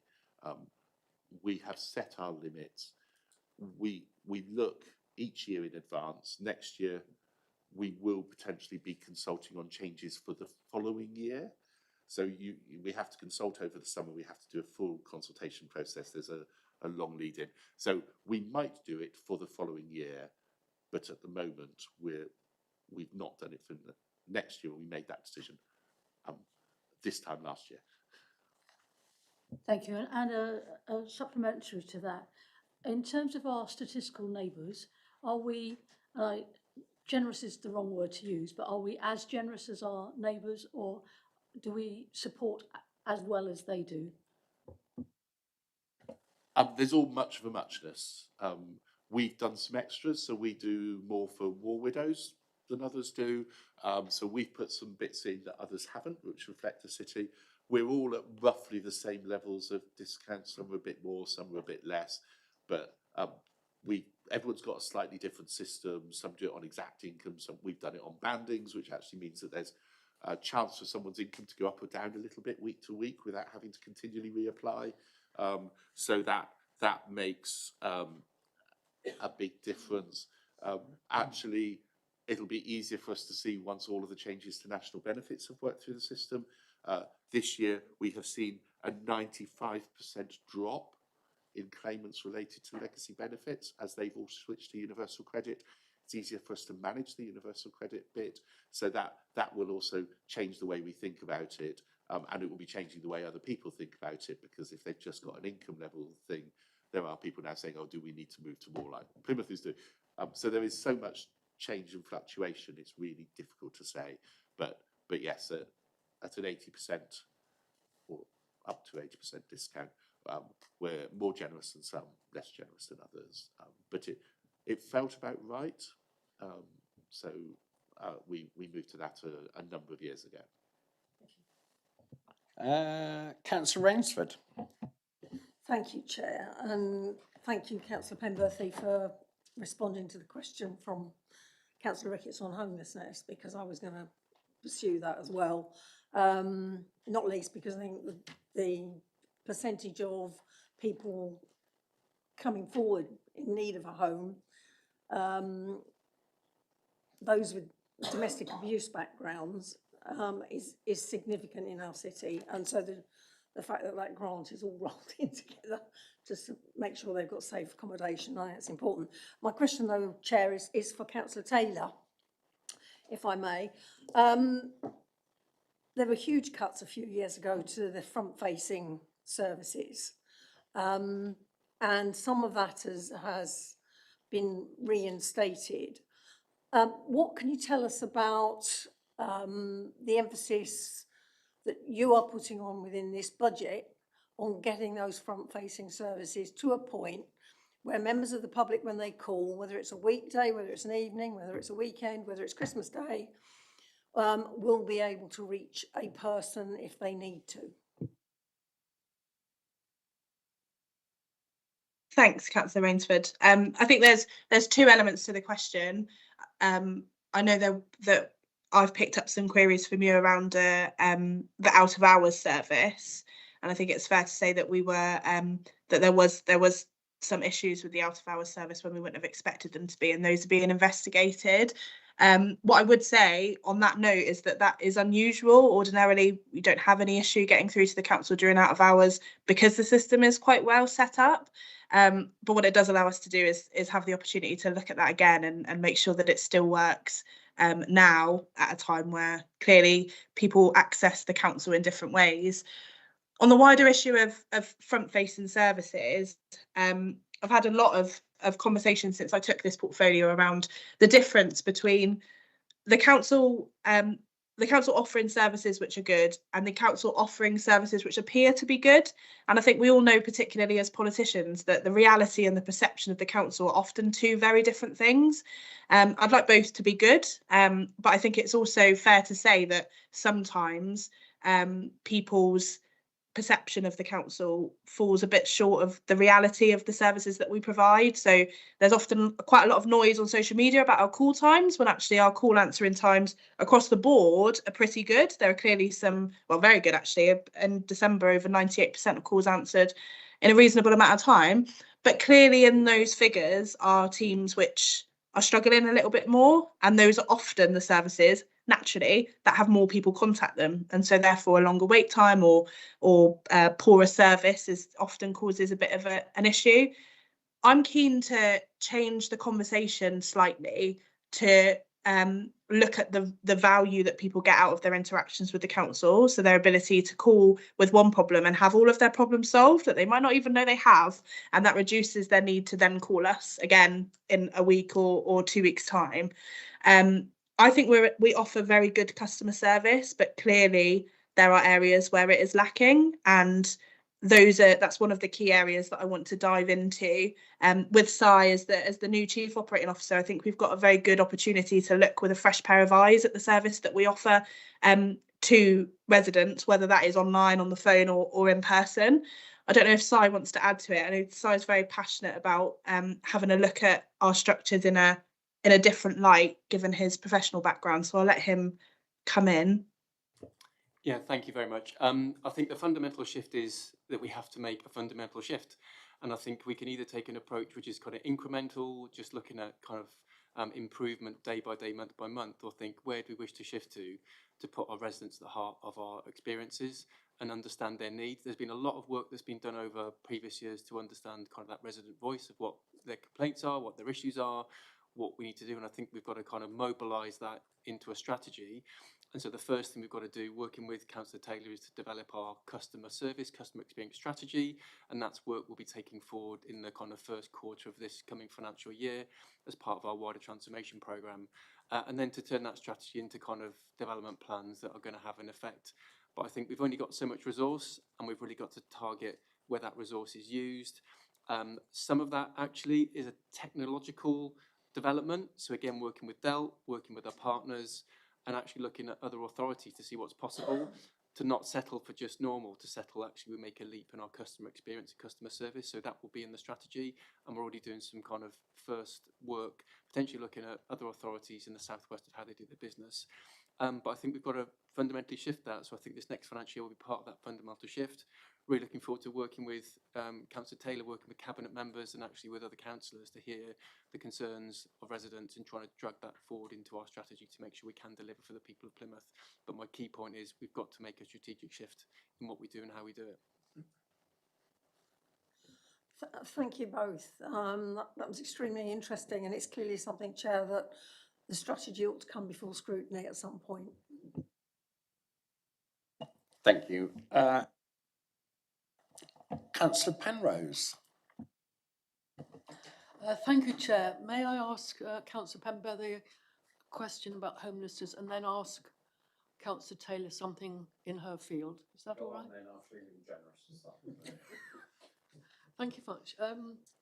Going back just to continue what you were telling us about homelessness, Councillor Pember, can you update us on the progress of the Royal?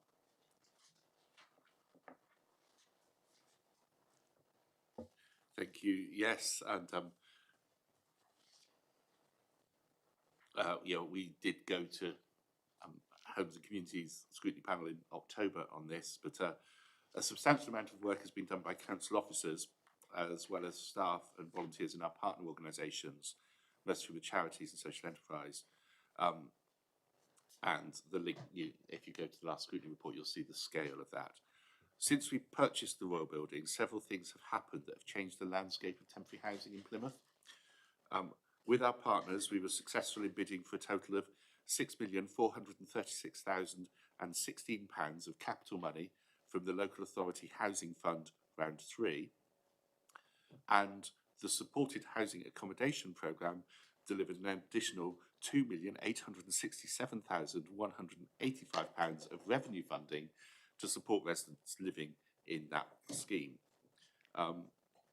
Between them, that's 85 units of temporary accommodation being funded under grant programmes, which mean they have to be delivered really quickly and to timetable in order for the providers not to get penalised. And if you're a voluntary community sector organisation developing housing, you don't want to lose part of your grant because you're running late. So we've been putting all our weight behind making sure that they're able to deliver that. At the same time, we've supported partners to deliver over 70 additional units of temporary accommodation at no cost to the council by putting some of our team working with partners on helping them to do things using their resources. All of that needs to be delivered on tight timetables. So that's where we concentrated our time, because we need to balance priorities to meet successful outcomes. And, that is, over about 150 additional units that we weren't planning for at the point we bought the Royal, that we've been able to deliver with external funding. While doing that, we've developed our recent housing partnership with Bournemouth Churches Housing Association. They're going to deliver an additional 22 units of temporary accommodation, as well as 39 general needs home. And that's a forecast of £18,300,000 worth of external investment, to which we committed £1 million. So a really good return on our investment there to deliver long-term both temporary and general needs housing in the city. Whilst all of that has been going on, we've not forgotten the Royal. We've been undertaking building surveys and looking at the standard of the building with partners, checking the priority accommodation mixes that might be needed in the light of all that additional activity. We're now getting to a point where all of that pulls together and we're able to move forward then with development proposals, and I look forward to being able to say more about that once we've been able to pull all of that work together, and that'll be over the next few months. Thanks. Thank you. I mean, that's very encouraging. Could I just quickly ask, in view of, you mentioned a prevention element in the budget, and we really, in all our discussions, we've been focusing on prevention first. What are your key elements in that budget for prevention? Yeah, quite happily to pick all of that up. So we need more temporary accommodation. So in terms of the units we've talked about, 154 being bought online. There's another 49 already being worked on to deliver in this financial year, predominantly with YMCA and Young Devons. That'll be young people specific stuff coming on board as well. And then prevention initiatives. And this is a lot about partnership work to make that happen. Lots of you have heard of the LIFT data that we use. That's the low income family tracker that tracks the 15% of financially most challenged households in the city. We're using that to identify activity. So we've worked through the Household Support Fund with both Community Connections and Children's Services to identify vulnerable households that are vulnerable of homelessness or vulnerable in terms of having children in them. For both services, that's brought people into scope that we'd never had conversations with. So getting in early on what we can do to support people to maximise their incomes, looking at other issues that we might be able to support with in order for them not to be presenting as homeless, or actually to Children's Services as needing more substantial improvements. We have a priority group working with entrenched rough sleepers. These are long-standing cases. They're very complex and very intense work.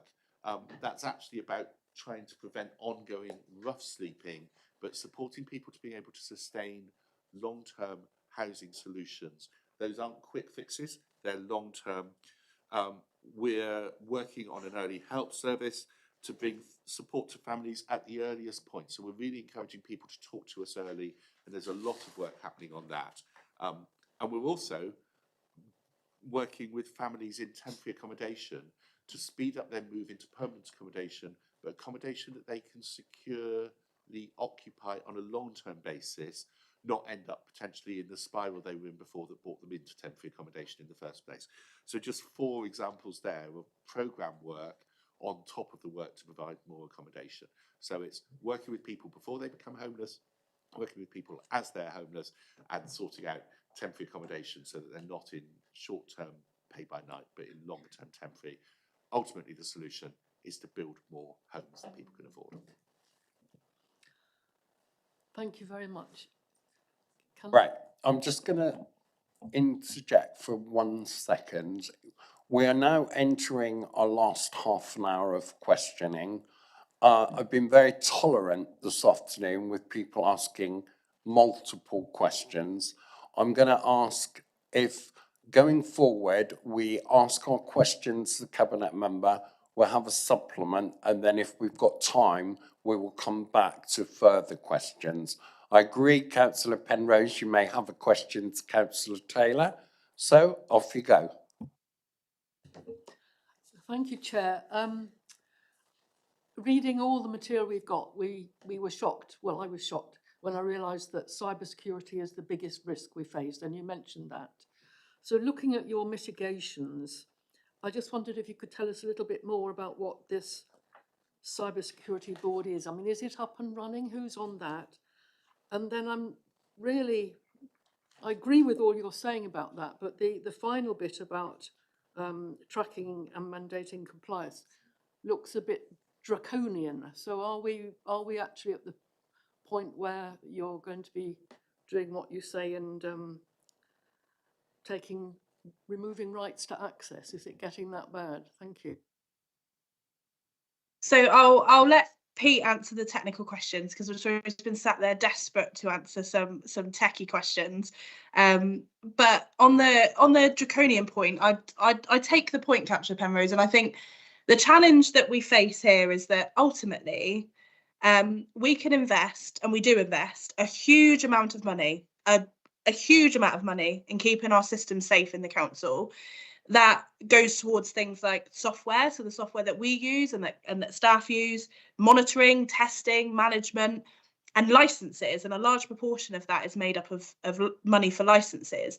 There is absolutely 0 point, none, nada, zilch in us spending all of that money if it can then be undone by just a single member of staff not understanding their obligations and their responsibilities. So I do actually feel very strongly about this, because there's a reputational risk, there's a risk of data being leaked, there's a risk of data being sold, of people getting information that they shouldn't have.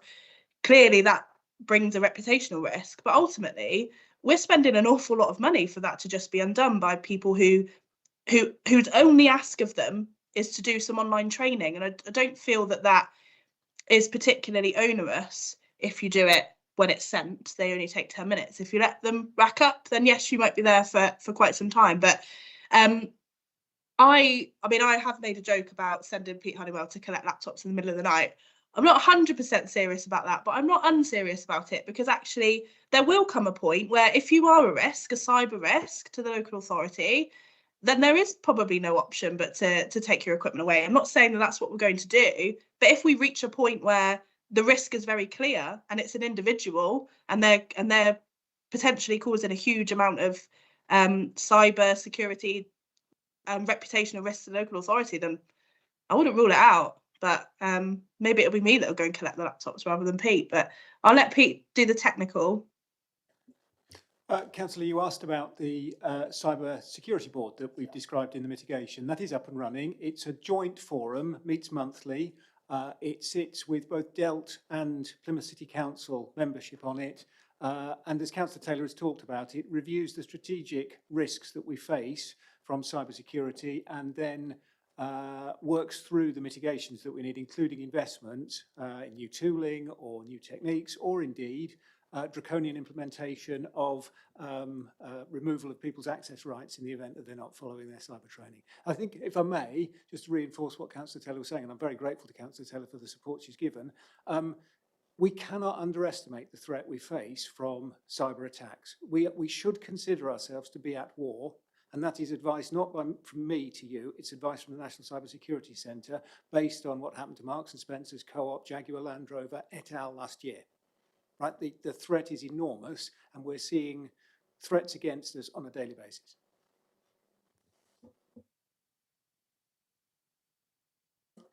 Councillor Poyser. Thank you, Chair. Actually, I wasn't going to ask this question, but it kind of follows on from what Kate Taylor just sort of said, and maybe our expert in the room might be able to help. Sorry, I didn't see your name. It's Pete Honeywell. Pete Honeywell. Sorry, you're yeah, that's fine. So there's obviously a lot of budget assigned to this as well, which is, and I hear the importance behind it. And I hear the importance behind this. Perhaps because we're in a budget meeting, we understand what the potential costs are if we get this wrong. Yeah, because we're obviously having to invest, and we want to avoid any additional costs the council might be facing. So just good to hear that. Me? I think the most important cost that we have to bear in mind in the event that we were successfully hit by a ransomware attack similar to that took Marks and Spencer's or Jaguar Land Rover offline would be the impact to our residents. They rely upon payments from us, they rely upon the services that we deliver on a daily basis, and actually when you talk to the other local authorities up and down the country that have preceded us in the unfortunate event that they've been struck by a cyber attack, the one thing that they all talk about is the monumental impact on their ability to continue to deliver services to residents. One example that really strikes in my mind is Hackney, who was struck in, I think, 2021 by a cyber attack, found that they were unable to run land searches in the event that people wanted to move house in Hackney, and it ground the entire market for moving home in Hackney to a complete halt for a bit. So a small example, and probably trivial by comparison to somebody who relies on benefit payments or other things like that from us. Those are the kinds of major impacts that we'd be dealing with. We would also be dealing with huge reputational damage where partner agencies that we share information with and they share information with us would probably withhold that information. That would then lead to long-term damage to providing our services and actually providing intelligence into decision-making forums such as yourselves. I think the financial cost would be something we'd have to deal with on the basis of understanding exactly what had been hit, what had been taken out, and how long it took us to recover. And I don't think I could put an estimate on that. If you look in the press, you'll see the extent of the damage that Jaguar Land Rover has been estimated at. That was hundreds of millions of pounds. Marks and Spencer is somewhat similar. They're still financially recovering. So you get an idea of the scale of these kinds of things. It would be very, very, very significant. I don't think it's an underestimate to describe it as catastrophic. Thank you, Chair. May I ask one original question? I just wanted to follow on from that last one. So we talked a lot about, well, there is in this budget around like grants being rolled together. We've talked a lot around, we've had almost all the directorates in, haven't we, up to date? So this is all the directorates that have come in with their portfolio and the portfolio holders. And I'm trying to work about where the risk is and where it's cross-cutting and how portfolio holders and directors can work together to help mitigate some of that. And I just wondered whether there's any examples of in here whereby, where, for example, revenue doesn't come in or funding doesn't come in or costs increase, whereby you're working together at a corporate level, which could address some of those risks without putting our residents at the centre so that they're not affected. So what I'm saying is here, how are we working together to maintain the service delivery in the event of changes in costs and revenue reductions? I think so. Chris, Si? I think it's very difficult to say exactly that because actually a lot of the work we do is to try and minimise the risk in the first place. So we're not risking the funding, we're actually trying to sort it out.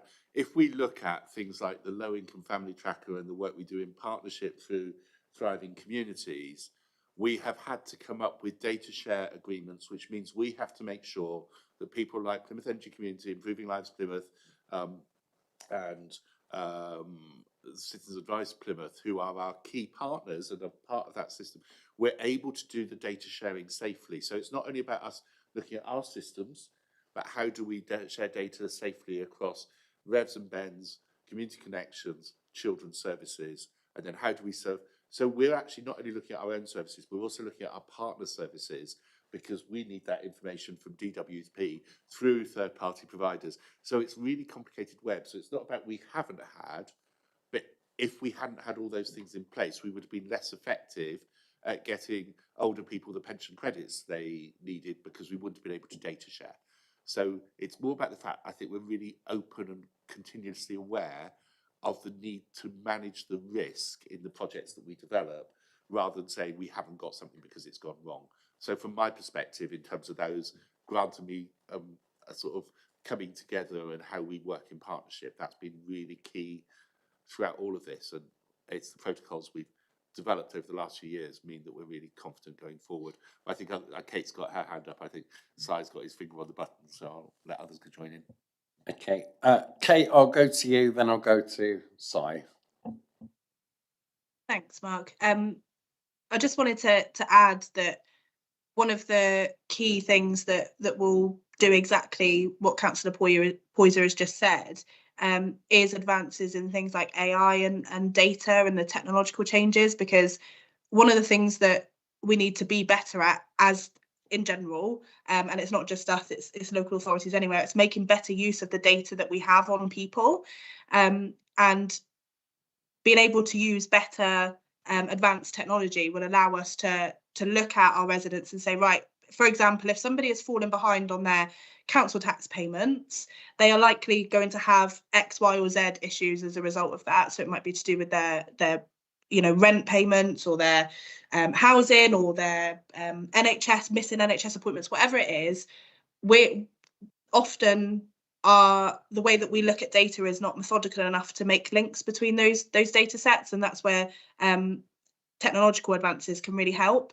And with the city help and support stuff that will be coming through around the change in how we operate as a council, I'm a big supporter generally, and I'm sure that Councillor Poyser will be the same, around not dealing only on crisis management, but looking at early prevention and stopping issues before they occur.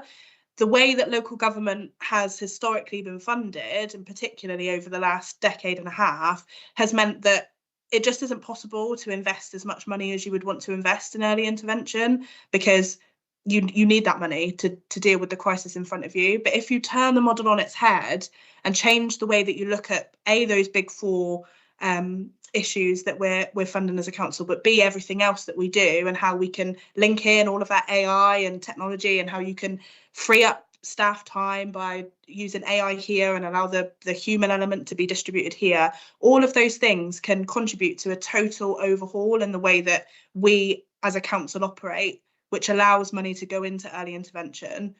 That isn't overnight, that doesn't happen overnight, and there will naturally be a quite a tight time where that you have to do both at the same time, and it's a really clear balancing act. But I think fundamentally in society we're moving towards a point where we will have no choice but to change the way that we operate and to look away from simply crisis management. Hopefully the funding will come to help us do that, but if not, I think we have to be creative, and tech, I think, will play a massive part in that as we move forward. Thank you, Kate. Si? Yeah, just coming in, I think we've got a balance as a corporate management team to work with officers as well about balancing the service delivery for business as usual, the data, the needs of residents, but also balance with the kind of long-term change agenda. So again, we're doing a lot of work to, as Councillor Taylor has said, to try and balance that sense of early intervention. We've heard about the programmes such as City Help and Support, No Wrong Door, but there's others. And what we're doing as a corporate management team is to pull that together, to join the dots, not in stovepipes, but to join the dots across the directorates. So I simply wish to add that you've met a lot of directors in the scrutiny sessions, but as a corporate management team, we're working as a whole council, working with the whole cabinet to try and focus on the things that are important with the priorities for the city, and that will mobilise a programme of work over multi-years, and I think it helps to put things on a multi-year footing within the medium-term financial plan. So we've got our in-year deliverables, our in-year savings, but what we're trying to get to is that prevention agenda and making that real with tangible plans with return on investment, so we can see the benefits, importantly, for our residents. Councillor Freeman. Thank you, Chair. Excuse me. Sorry, my question's for Councillor Penberthy. Just regarding the disabled facilities grant, please. So, based on the budget for this year and last year, on the paperwork we have, last year there was a spend of just over £4 million. However, for the 26-27 financial year, it looks like there's only 300,000 in the budget line. Is there an additional source of funding that we don't know the value of yet? Because I'm just concerned that actually 300k compared to a £4 million spend last year is going to be insufficient, unless I'm misreading something. Thank you. You're not misreading anything, but this falls under the same fair share scheme that we talked about earlier in terms of our thriving communities. So we had, in fact, last year our award was £3,491,445. Obviously, I was given heads up that you'd asked this yesterday, so I got the exact figure. Because this is capital works, we won't have actually spent all of the money, even if the works have been commissioned by March 31st. The 300,000 is basically what we expect not to have had go out of our bank account by the end of the year. We don't yet know what our award is for next year. We are hoping it'll be in the same sort of region. That would be what we would expect from previous experience. Once again, we can't start profiling and start spending substantially on money until that money comes in. It'll then be added to the capital programme. We can't add it to the capital programme until we get the grant letter. So we have another area there where fair shares funding coming in late makes it difficult to plan, because for the team themselves, they don't know exactly what we've got. So actually commissioning work. So there is a bit of a stop-start on discretionary housing payments. That's not great. If we were able to have, not necessarily 3 years if they're not able to do 3 years on capital, but if we were able to have a bit longer notice, it would help us to smooth through the process of supporting people with those adaptations. Councillor Holloway. Thank you, Chair. Just a quick reflection on the earlier cyber security answers, and thank you to Councillor Taylor and Pete for your comments. I mean, I think what is being asked of council personnel, council, etc., is relatively low compared to what you would get in parts of the private sector. And I should say, with a personal interest that on the board of Tech UK and work for a technology company, and I think I think maybe there's something that the Scrutiny Management Board could maybe do more work on. Further to that discussion, relatedly, Councillor Taylor, I think some of the implications of what you're saying on AI-led transformation, potentially very far-reaching, and we could probably spend 2 hours in this session on what those mean for the budget, etc., etc. So maybe again, I think that would be a very worthwhile topic to return to in scrutiny. My question is sort of related around kind of to Councillor Taylor. It's related around workforce development, and I'm thinking in particular, we've had recurring statements across the sort of sessions we've had so far on it's really hard to attract employee X, employee Y with this skill set, with that skill set. And obviously that's a pressure point that's also coming live as many of these types of roles are changing with AIs anyway. My question on workforce development is, we've got Team Plymouth, we've got really exciting things that I think will attract a lot of interest to the city, but also something for workers in the city to get excited by. Do you think there is anything in how we're spending our money in recruitment and attracting current and future personnel? How do you see our ability to bring in the top talent that we need to fill these positions changing, and how does that sort of budget reflect that? Is our workforce attraction strategy the same as it always been, or are we amending how we recruit in this through what is underwritten by this budget in light of that? Thank you. I'll let Chris answer a bit wider around the people strategy that Councillor Dan took before I arrived in this portfolio. But one reflection on what you've just said, Councillor Holloway, is that I think we talk an awful lot about how we can bring the brightest and the best to the city to do these jobs, and not enough about how we can home grow those people within our own organisation. And that's why we took the decision to protect training and development funding for those staff, because actually the very best people that we can find often are within our own ranks. They're just not quite there yet. And so I think that also brings a benefit in terms of you don't have to pay. I know there's all sorts of stuff that HR and OD can do around, market supplements and retention payments and stuff. If you home grow those people and bring them up through the organisation,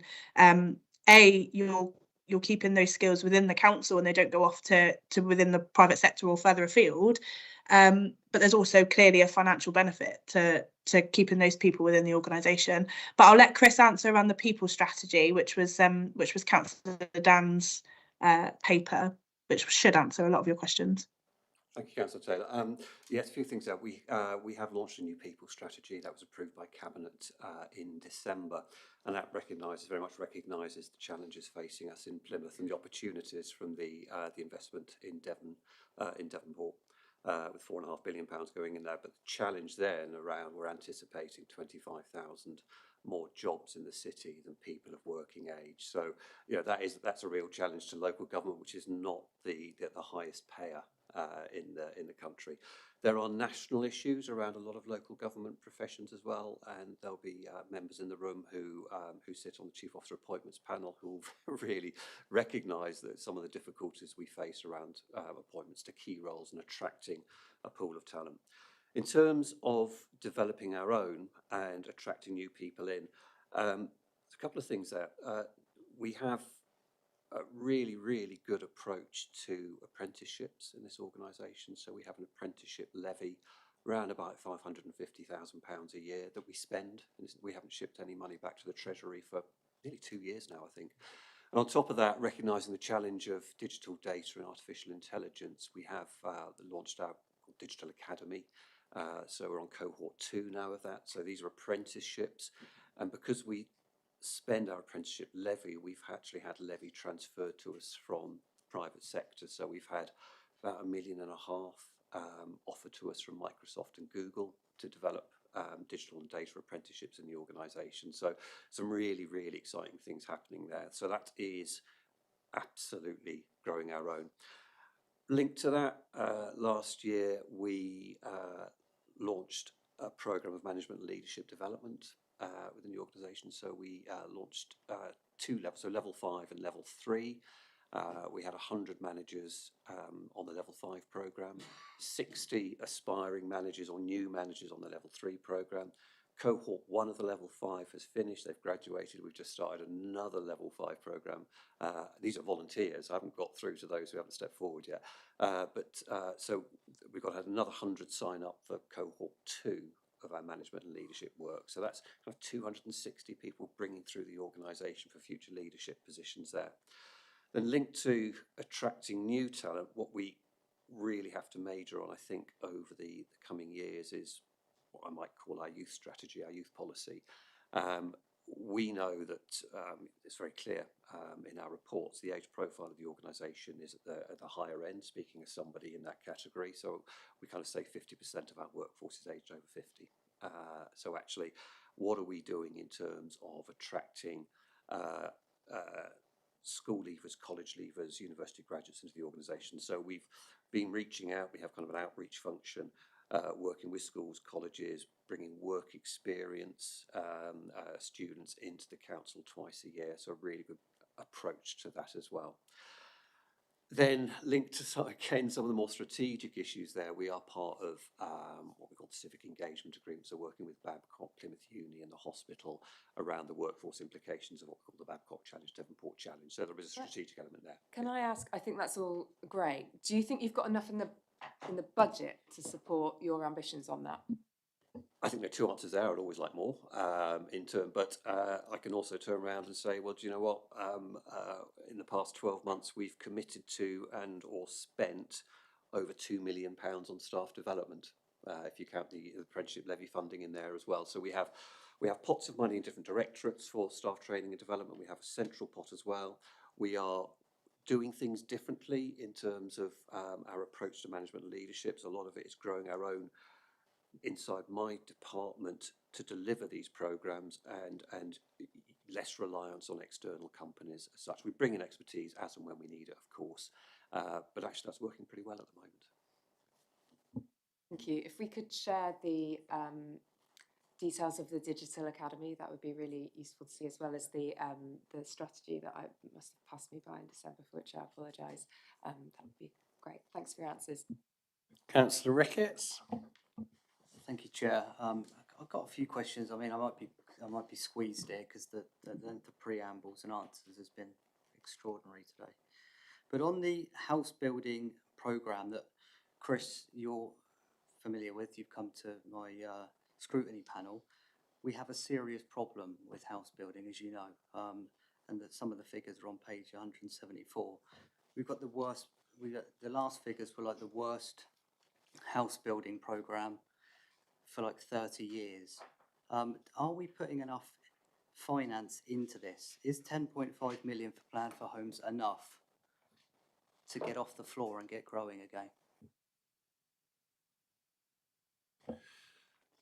Once again, we could always do with more. Our planning committee has granted permission for 4,530 homes in the city to be built that have not been started. That's the private sector. How much should we use council money to subsidise house building in the private sector, I think is a very big question. Now, if it is determined that we should spend a lot of money helping the private sector, people like Persimmon, Palmerston Heights and Saltram Quarry, build out the homes that they are permitted to build out, then that would be great. I look forward to your motion asking for us to increase our borrowing to support private sector profit, because that's what we would be doing. We need more housing built. Our interventions are securing affordable housing to be built.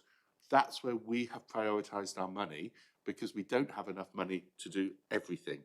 Not all of them are requiring us to be involved in the building.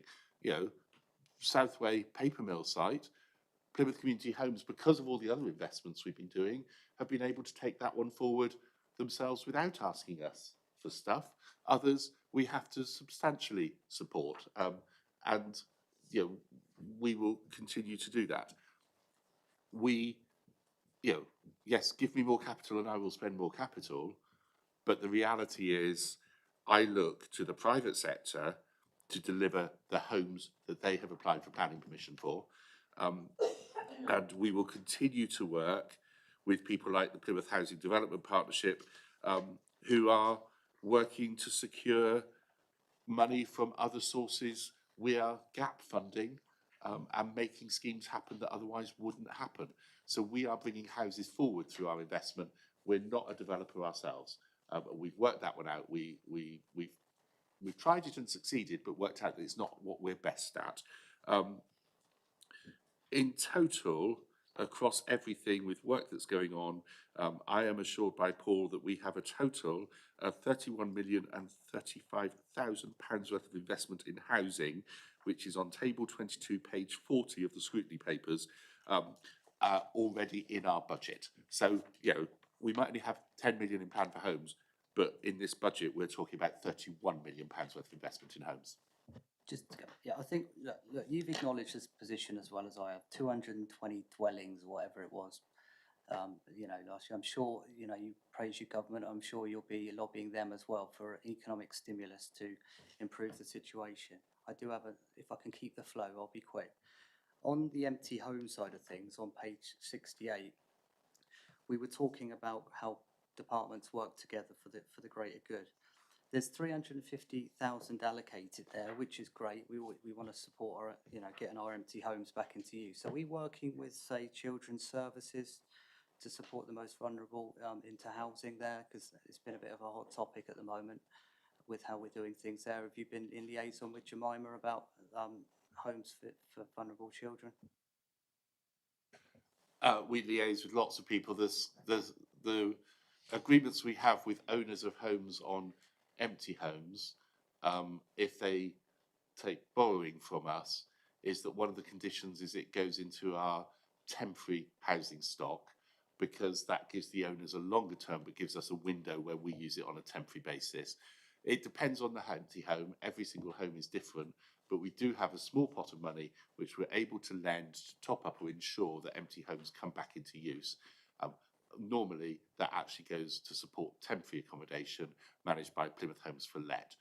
If there was a house that was suitable for children's accommodation, then the empty homes team would work on that, but we would be looking at probably a different sort of home than most of the homes that come through empty homes at the moment. But it's not to say we wouldn't. We look at each one, but each one is a different case.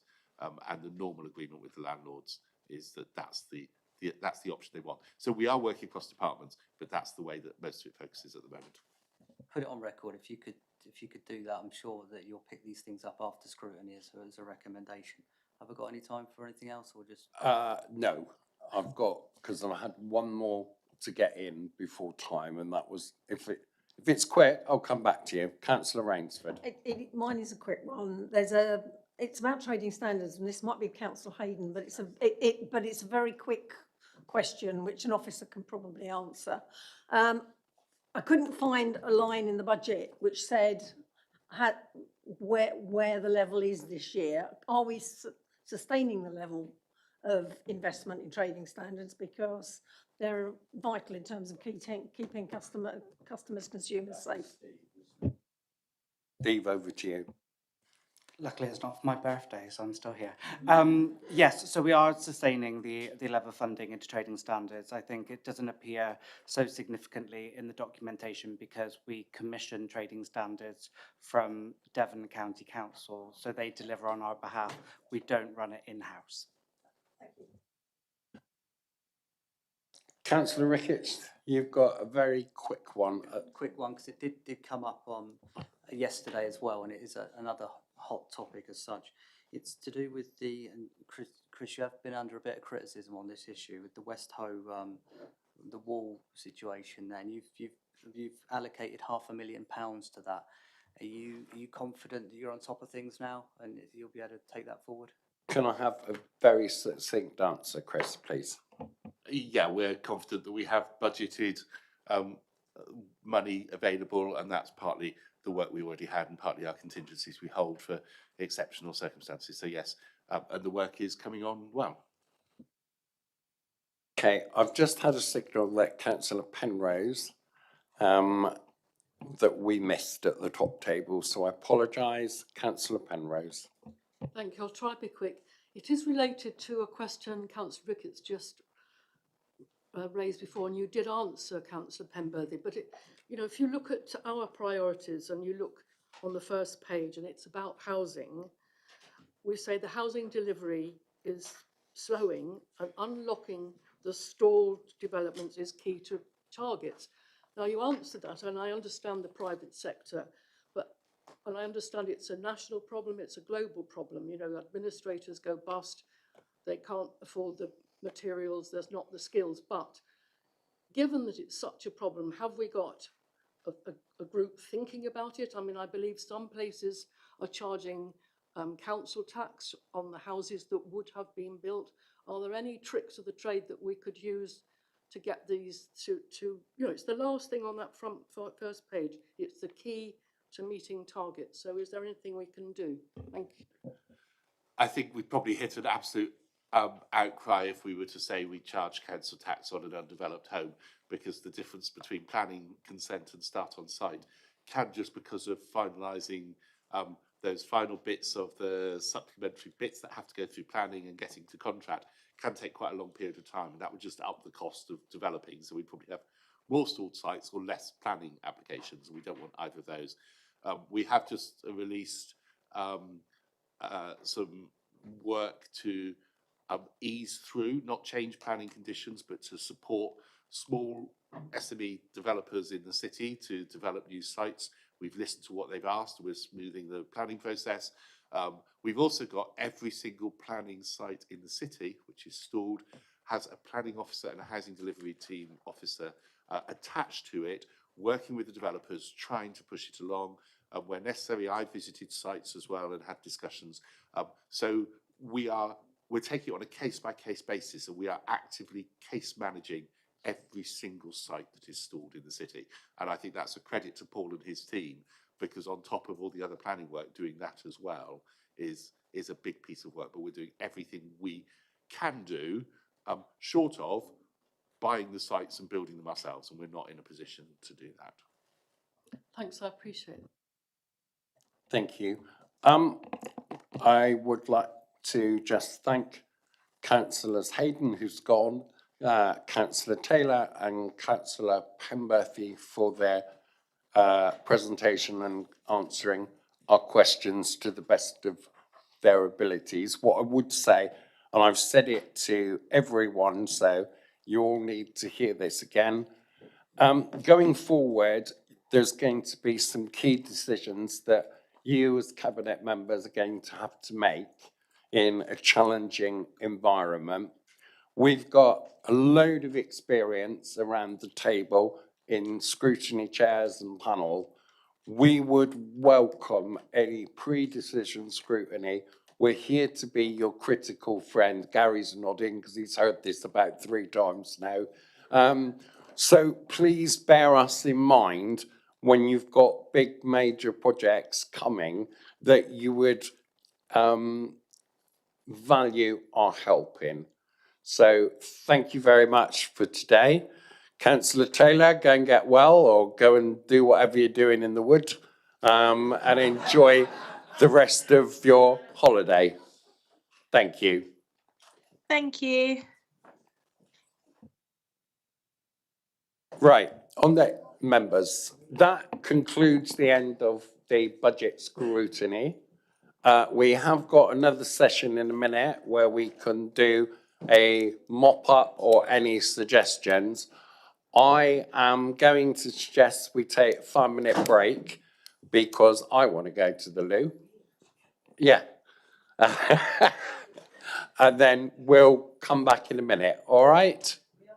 15, are we?